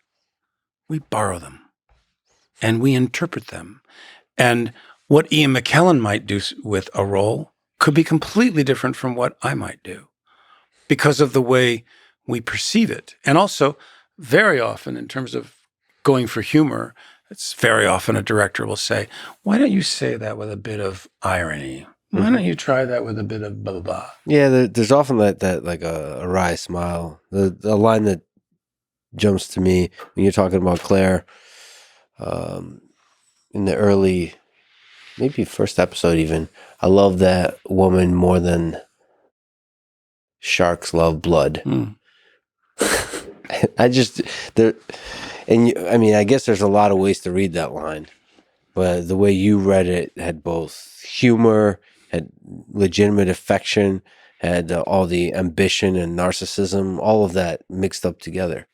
I also think that one should just acknowledge that where he was from, there is something that happens when you do an accent. And in fact, sometimes when I would say to Bo or one of the other writers, this is really good and I love the idea, but it rhythmically doesn't help. I need I needed at least 2 more words to rhythmically make this work in his accent, because it just doesn't scan. And that's not iambic pentameter. I'm not talking about that. There is that as well in Shakespeare, but there was sometimes when it's too many lines, it's not enough lines in order for me to make this work for the way he speaks, the way he sounds, and what that accent does to emphasis. How much of that character, in terms of the musicality of the way he speaks, is Bill Clinton? Not really at all. I mean, Clinton, look, Bill Clinton, he had a way of talking, that he was very slow and he felt your pain, But Frank Underwood was a deeper, more direct, and less poetic in the way that Clinton would talk. I'll tell you this Clinton story that you'll like. So we decided to do a performance of The Iceman Cometh for the Democratic Party on Broadway. And the president is going to come. He's going to see this 4.5-hour play. And then we're going to do this event afterward. And I don't know, a couple weeks before we're going to do this event, someone at the White House calls and says, listen, it's very unusual to get the president for like 6.5 hours. So we're suggesting that the president come and see the first act, and then he goes. And I knew what was happening. Now, first of all, Clinton knows this play. He knows what this play is about. And I, as gently as I could, said, well, if the president is thinking of leaving at intermission, then I'm afraid we're going to have to cancel the event. There's just no way that. So anyway, then, oh, no, it's fine. Now I know what was happening. What was happening was that someone had read the play, and they were quite concerned. And I'll tell you why. Because the play is about this character that I portrayed named Hickey. And in the course of the play, as things get more and more revealed, you realize that this man that I'm playing has been a philanderer. He's cheated on his wife quite a lot. And by the end of the play, he is arrested and taken off because he ended up ending his wife's life because she forgave him too much and he couldn't live with it. Mm-hmm. So now imagine this. There's 2,000 people at the Brooks Atkinson Theater watching President Clinton watching this play. And at the end of the night, we take our curtain call. They bring out the presidential podium. Bill Clinton stands up there and he says, well, I suppose we should all thank Kevin and this extraordinary company of actors for giving us all way too much to think about. And the audience fell over in laughter. And then he gave a great speech. And I thought that was a pretty good way to handle that. Well, in that way, him and Frank Underwood share like a charisma. There's certain presidents that just have, politicians that just have this charisma. You can't stop listening to them. Some of it is the accent, but some of it is some other magical thing. When I was starting to do research, I wanted to meet with the whip, Kevin McCarthy. And he wouldn't meet with me until I called his office back and said, tell him I'm playing a Democrat, not a Republican. And then he met with me. Nice. And he was helpful. He took me to whip meetings. Politicians. So you worked with David Fincher there. He was the executive producer, but he also directed the first 2 episodes. Yeah. High level, what was it like working with him again? In which ways do you think he helped guide you and the show to become the great show that it was? I give him a huge amount of the credit, and not just for what he established, but the fact that every director after stayed within that world. I think that's why the series had a very consistent feeling to it. It was like watching a very long movie. the style, where the camera went, what it did, what it didn't do, how we used this, how we used that, how we didn't do this. There were things that he laid the foundation for that we managed to maintain pretty much until Bo Willimon left the show. They got rid of Fincher, and I was sort of the last man standing in terms of fighting against. Netflix had never had any creative control at all. We had complete creative control. But over time, they started to get themselves involved because, look, this is what happens to networks. You know, they'd never made a television show before, ever. And then 4 years later, they were the best.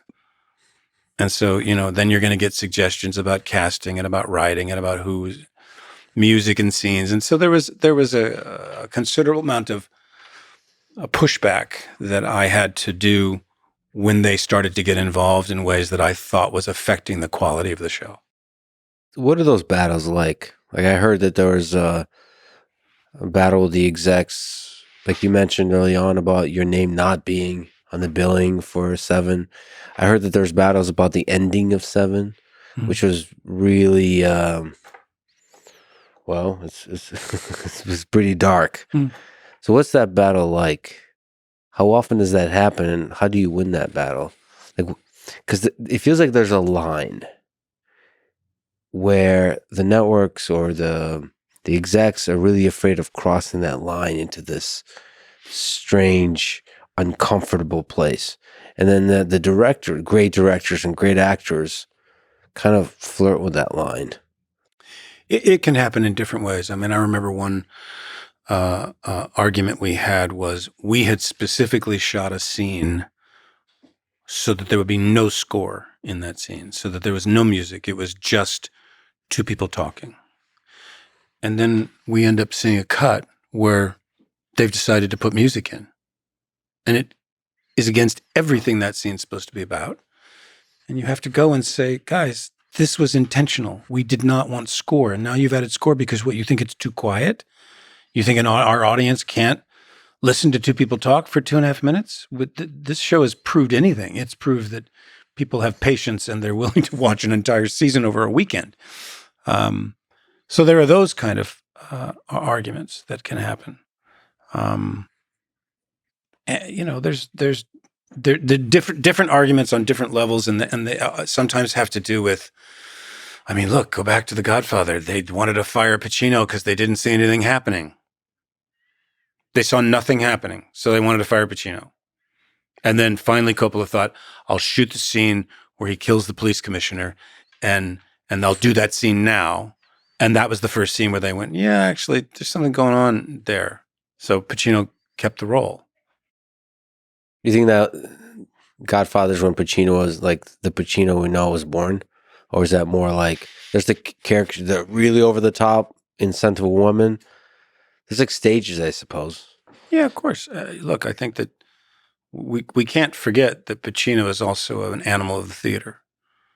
You know, he does a lot of plays, and he started off doing plays. And, you know, movies were, you know, Panic in Needle Park was his first. And yeah, I think there's that period of time when he was doing some incredible parts, incredible movies. When I did a series called Wise Guy, I got cast on a Thursday, and I flew up to Vancouver on a Saturday, and I started shooting on Monday. And all I had time to do was watch The Godfather and Serpico, and then I went to work. Would you say, ridiculous question, Godfather, greatest film of all time? Well, gun to your head certainly, right now. Certainly, yes. But I also look. I'm allowed to change my opinion. I can next week say it's Lawrence of Arabia, or a week after that I can say Sullivan's Travels.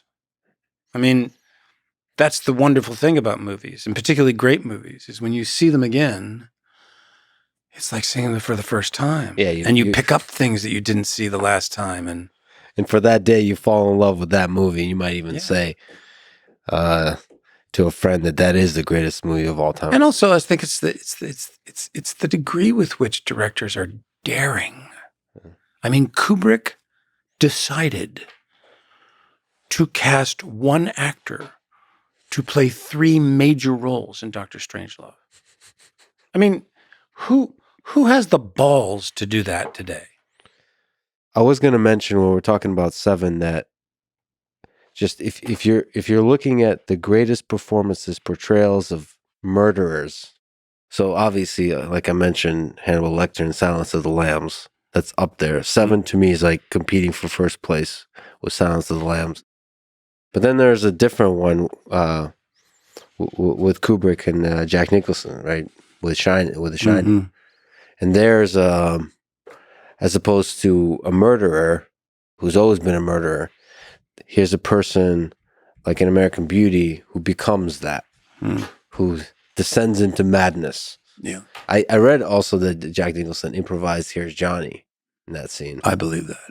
That's a very different performance than yours in Seven. What do you make of that performance?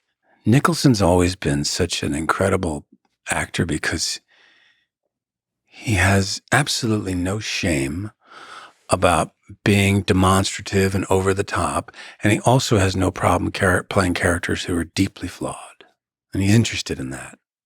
I have a pretty good Nicholson story, though. Nobody knows. You also have a pretty good Nicholson impression, but what's the story?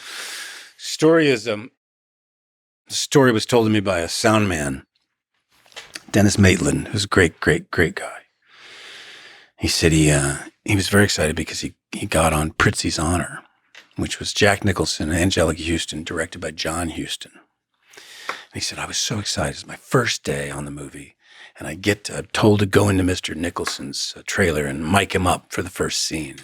So I knock on the trailer door, and I hear, yes, and come on in. And, I come inside, and Mr. Nicholson is changing out of his regular clothes, and he's going to put on his costume. And so I'm setting up the mic, and I'm getting ready. And I said, Mr. Nicholson, I just wanted to tell you I'm extremely excited to be working with you again. It's a great pleasure. And Jack goes, did we work together before? And he says, yes, we did. And he goes, what film did we do together? He says, well, we did Missouri Breaks. Nicholson goes, oh my God, Missouri Breaks. Jesus Christ, we were out of our minds on that film. Holy shit. Jesus Christ, it's a wonder I'm alive. My God, there was so much drugs going on, and we were stoned out of our minds. Holy shit. And just then, he folds the pants that he's just taken off over his arm, and an eighth of Coke drops out onto the floor. Dennis looks at it. Nicholson looks at it.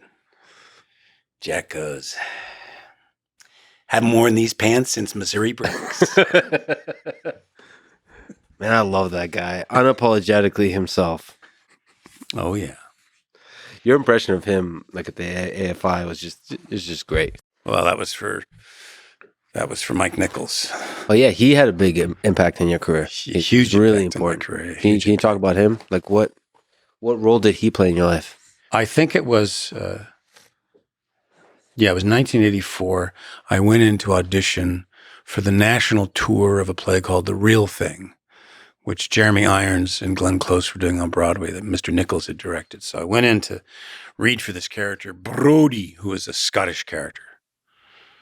And I did the audition, and Mike Nichols comes down the aisle of the theater, and he's asking me questions about where'd you go to school and what have you been doing. And I just come back from doing a bunch of years of regional theater in different theaters. So I was in New York, and meeting Mike Nichols was just incredible.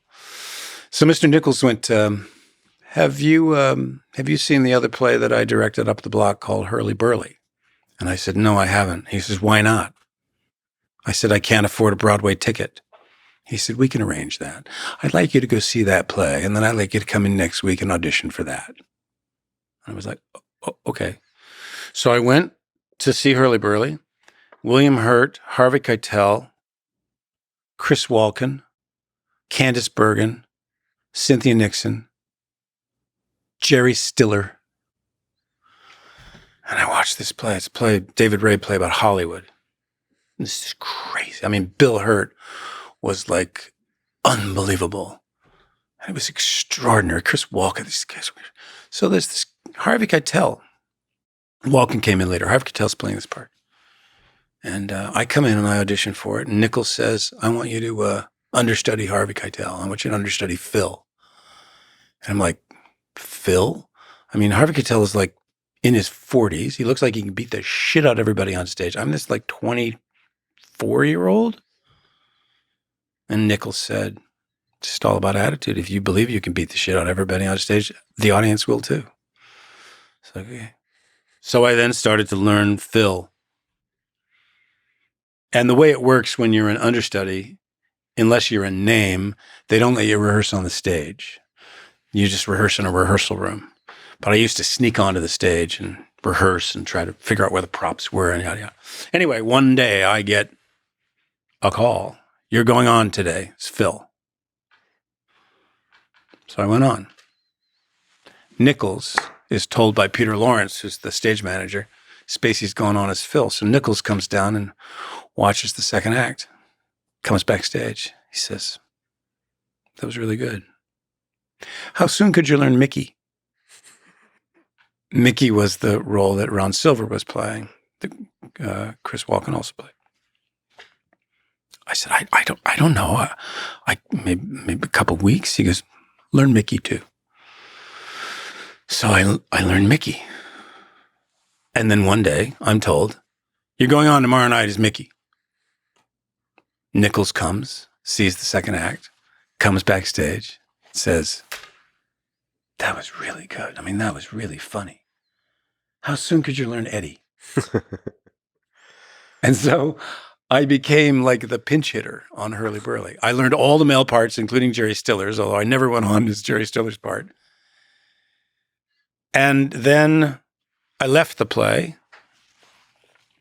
And I guess about 2 months later, I get this phone call from Mike Nichols. He's like, Kevin, how are you? And I'm like, I'm fine. What can I do for you? He says, well, I'm going to make a film this summer with Mandy and Meryl, and there's a role I'd like you to come in and audition for. So I went in, auditioned, cast me as this mugger on a subway. Then there's this whole upheaval that happens because he then doesn't continue with Mandy Patinkin.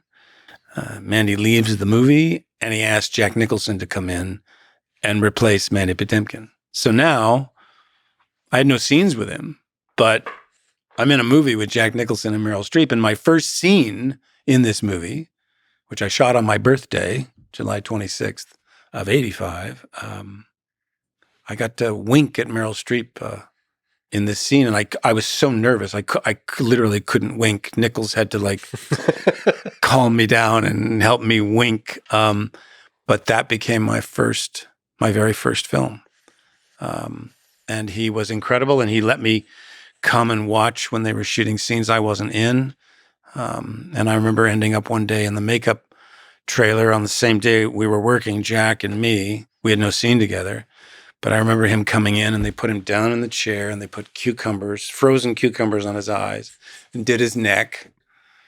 And then they raised him up and did his face. And then I remember Nicholson went like this, looked in the mirror and he went, another day, another $50,000. And walked out of the trailer. Well, what was Christopher Walken like? So he's a theater guy too. Oh yeah, he started out as a chorus boy, dancer. Well, I can see that. Yeah. The guy Walken knows how to fun. move. I know Walken a long time, and I did a Saturday Night Live where we did these Star Wars auditions. So I did Chris Walken as Han Solo. So good.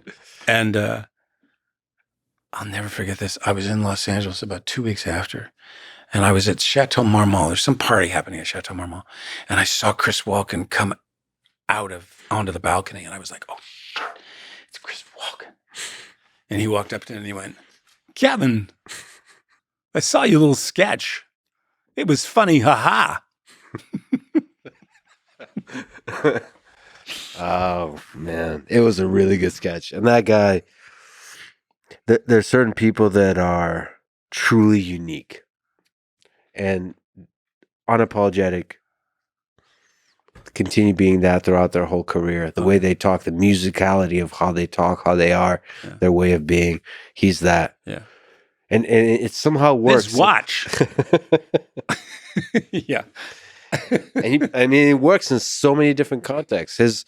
He plays like a mobster in True Romance, Mm-hmm. and it's like genius. That's genius. But he could be anything. He could be soft. He could be a badass. All of it. Yeah. And he's always Christopher Walken, but somehow works for all these different characters. Yeah.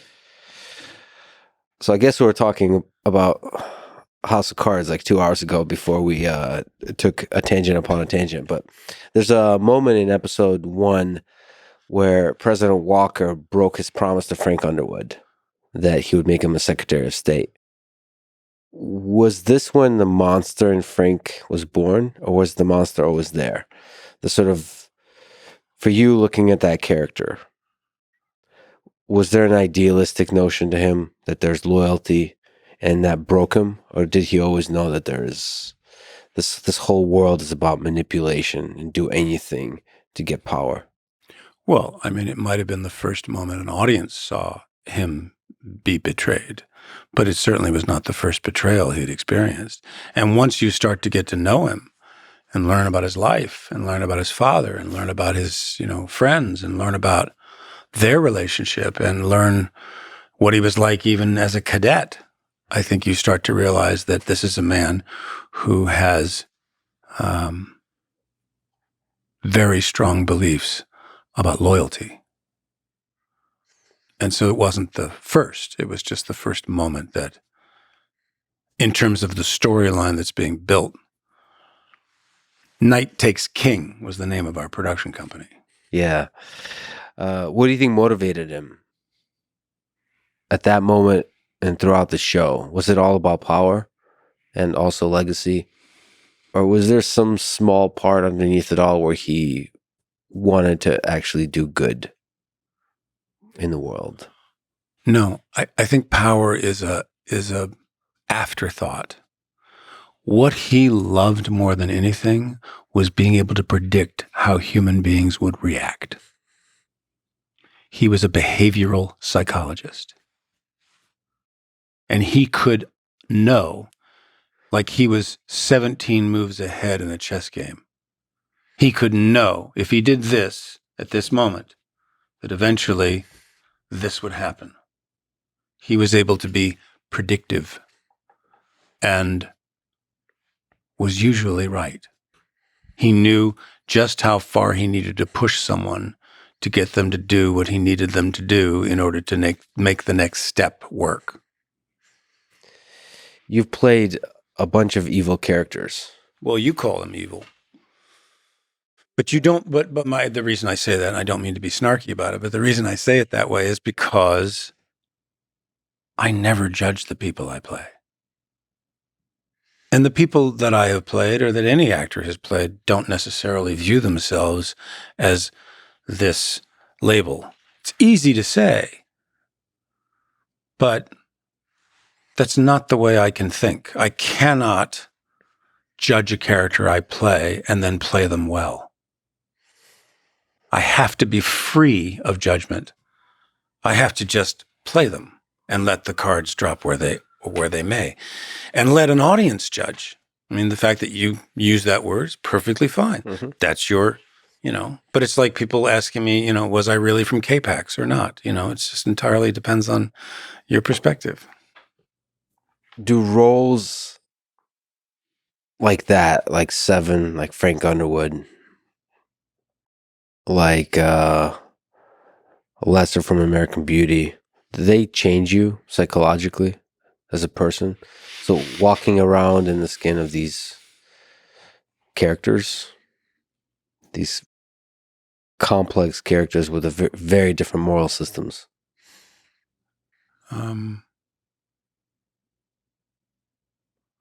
I absolutely believe that wandering around in someone else's ideas, in someone else's clothes, in someone else's shoes, teaches you enormous empathy. And that goes to the heart of not judging. And I have found that I have been so moved by, look, yes, you've identified the darker characters. But I played Clarence Darrow 3 times. I've played a play called National Anthems. I've done movies like Recount. I've done films like The Ref. I've done films in which that doesn't exist in any of those characters. Those qualities paid forward. And so it is incredible to be able to embrace those things that I admire and that are like me, and those things that I don't admire and aren't like me. But I have to put them on an equal footing and say, I have to just play them as best I can and not decide to wield judgment over them. Without judgment. Without judgment. In Gulag Archipelago, Alexander Solzhenitsyn famously writes about the line between good and evil and that it runs through the heart of every man. So the full paragraph there, when he talks about the line, during the life of any heart, this line keeps changing place. Sometimes it is squeezed one way by exuberant evil, and sometimes it shifts to allow enough space for good to flourish. One and the same human being is, at various ages, under various circumstances, a totally different human being. At times, he is close to being a devil, at times to sainthood. But his name doesn't change, and to that name we ascribe the whole lot, good and evil. What do you think about this note that we're all capable of good and evil? And throughout life, that line moves and shifts throughout the day, throughout every hour. Yeah, I mean, one of the things that I've been focused on very succinctly is the idea that every day is an opportunity. It's an opportunity to make better decisions, to learn and to grow. And I also think that, look, I grew up not knowing if my parents loved me, particularly my father. I never had a sense that I was loved, and that stayed with me my whole life. And when I think back at who my father was, and more succinctly, who he became, it was a gradual and slow and sad development. When I've gone back and now I've looked at diaries my father kept and albums he kept, particularly when he was a medic in the U.S. Army, served our country with distinction. When the war was over and they went to Germany, the things my father said, the things that he wrote, the things that he believed were as patriotic as any American soldier who had ever served. But then when he came back to America and he had a dream of being a journalist, or his big hope was that he was going to be the great American novelist. He wanted to be a creative novelist. And so he sat in his office and he wrote for 45 years and never published anything. And somewhere along the way, in order to make money, he became what they call a technical procedure writer, which the best way to describe that is that if you built the F-16 aircraft, my father would have written the manual to tell you how to do it. I mean, as boring, as technical, as tedious as you can imagine. And so somewhere in the 60s and into the 70s, my father fell in with groups of people and individuals, pretend intellectuals, who started to give him reasons why he was not successful as a white Aryan man in the United States. And over time, my father became a white supremacist.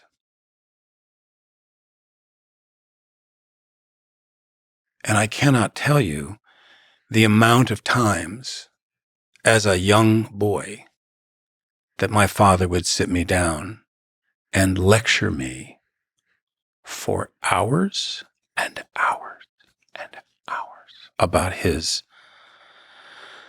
fucked up ideas of America, of prejudice, of white supremacy. And thank God for my sister, who said, don't listen to a thing he says, he's out of his mind. And even though I was young, I knew everything he was saying was against people, and I loved people. I had so many wonderful friends. My best friend, Mike, who's still my close friend to this day, I was afraid to bring him to my house because I was afraid that my father would find out he was Jewish, or that my father would leave his office door open and someone would see his Nazi flag or his pictures of Hitler or Nazi books, or what he might say. So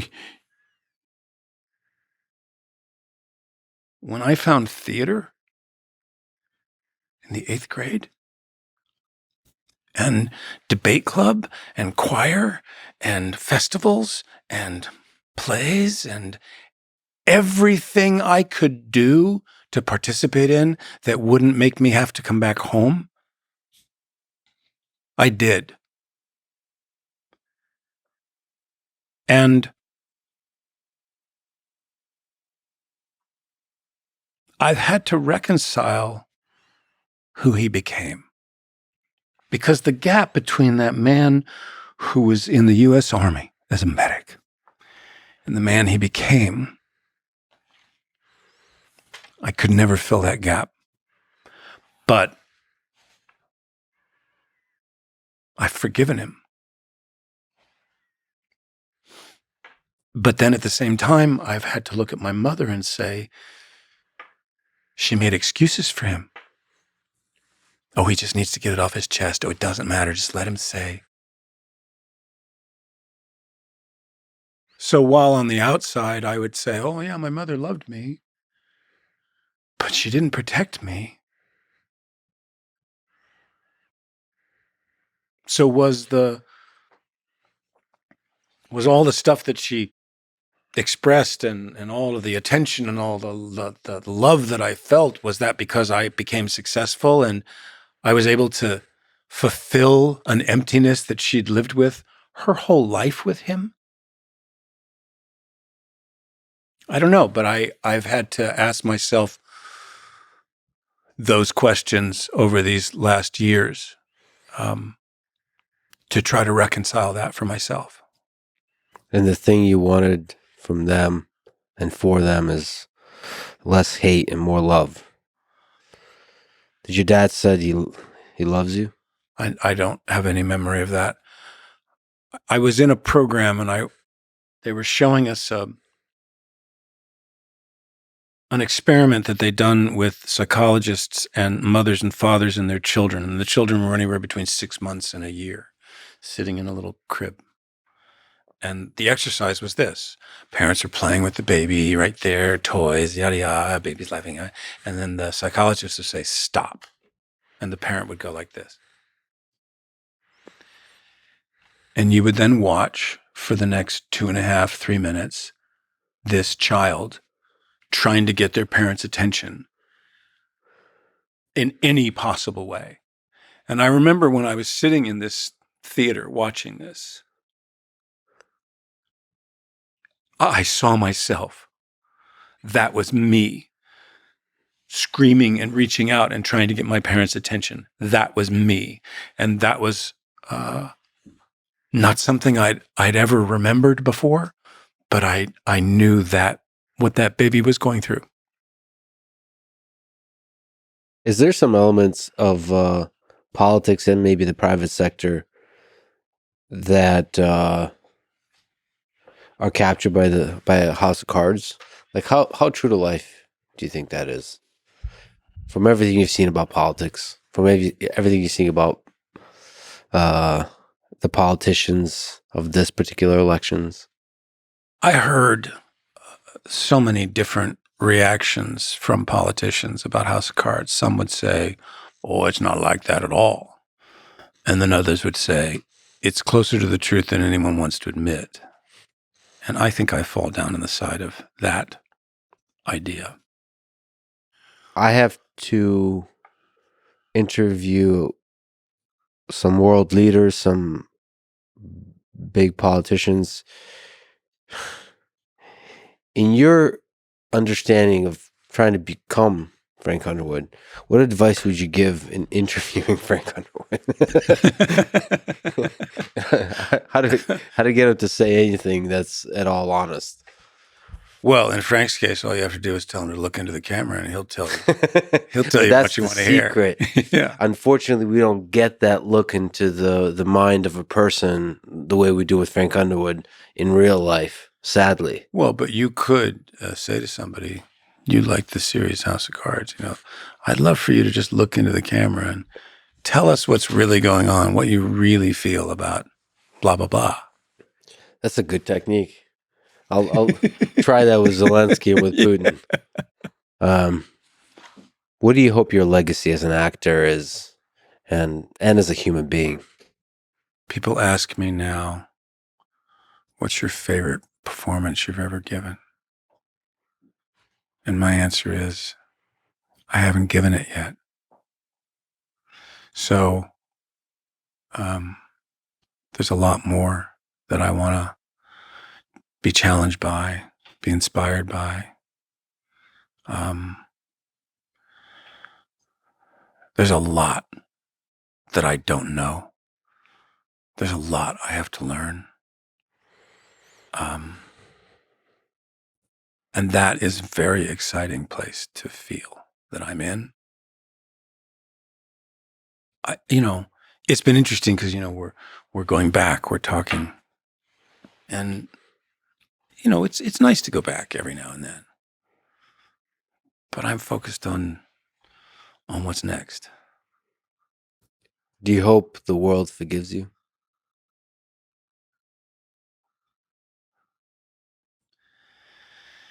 People go to church every week to be forgiven. And I believe that forgiveness and I believe that redemption are beautiful things. I mean, look, don't forget, I live in an industry in which there is a tremendous amount of conversation about redemption from a lot of people who are very serious people in very serious positions who believe in it. I mean, that guy finally got out of prison. He was wrongly accused. That guy who served his time and got out of prison. We see so many people saying, let's find a path for that person. Let's help that person rejoin society. But there is an odd situation. If you're in the entertainment industry, you're not offered that kind of a path. And I hope that the fear that people are experiencing will eventually subside and common sense will get back to the table. If it does, do you think you have another Oscar-worthy performance in you? Listen, if it would piss off Jack Lemmon again for me to win a third time, I absolutely think so, yeah. Well, you have to mention him again. Ernest Hemingway once said that the world is a fine place and worth fighting for. And I agree with him on both counts. Kevin, thank you so much for talking today. Thank you. Thanks for listening to this conversation with Kevin Spacey. To support this podcast, please check out our sponsors in the description. And now, let me leave you with some words from Meryl Streep. Acting is not about being someone different. It's finding the similarity in what is apparently different, and then finding myself in there. Thank you for listening, and hope to see you next time.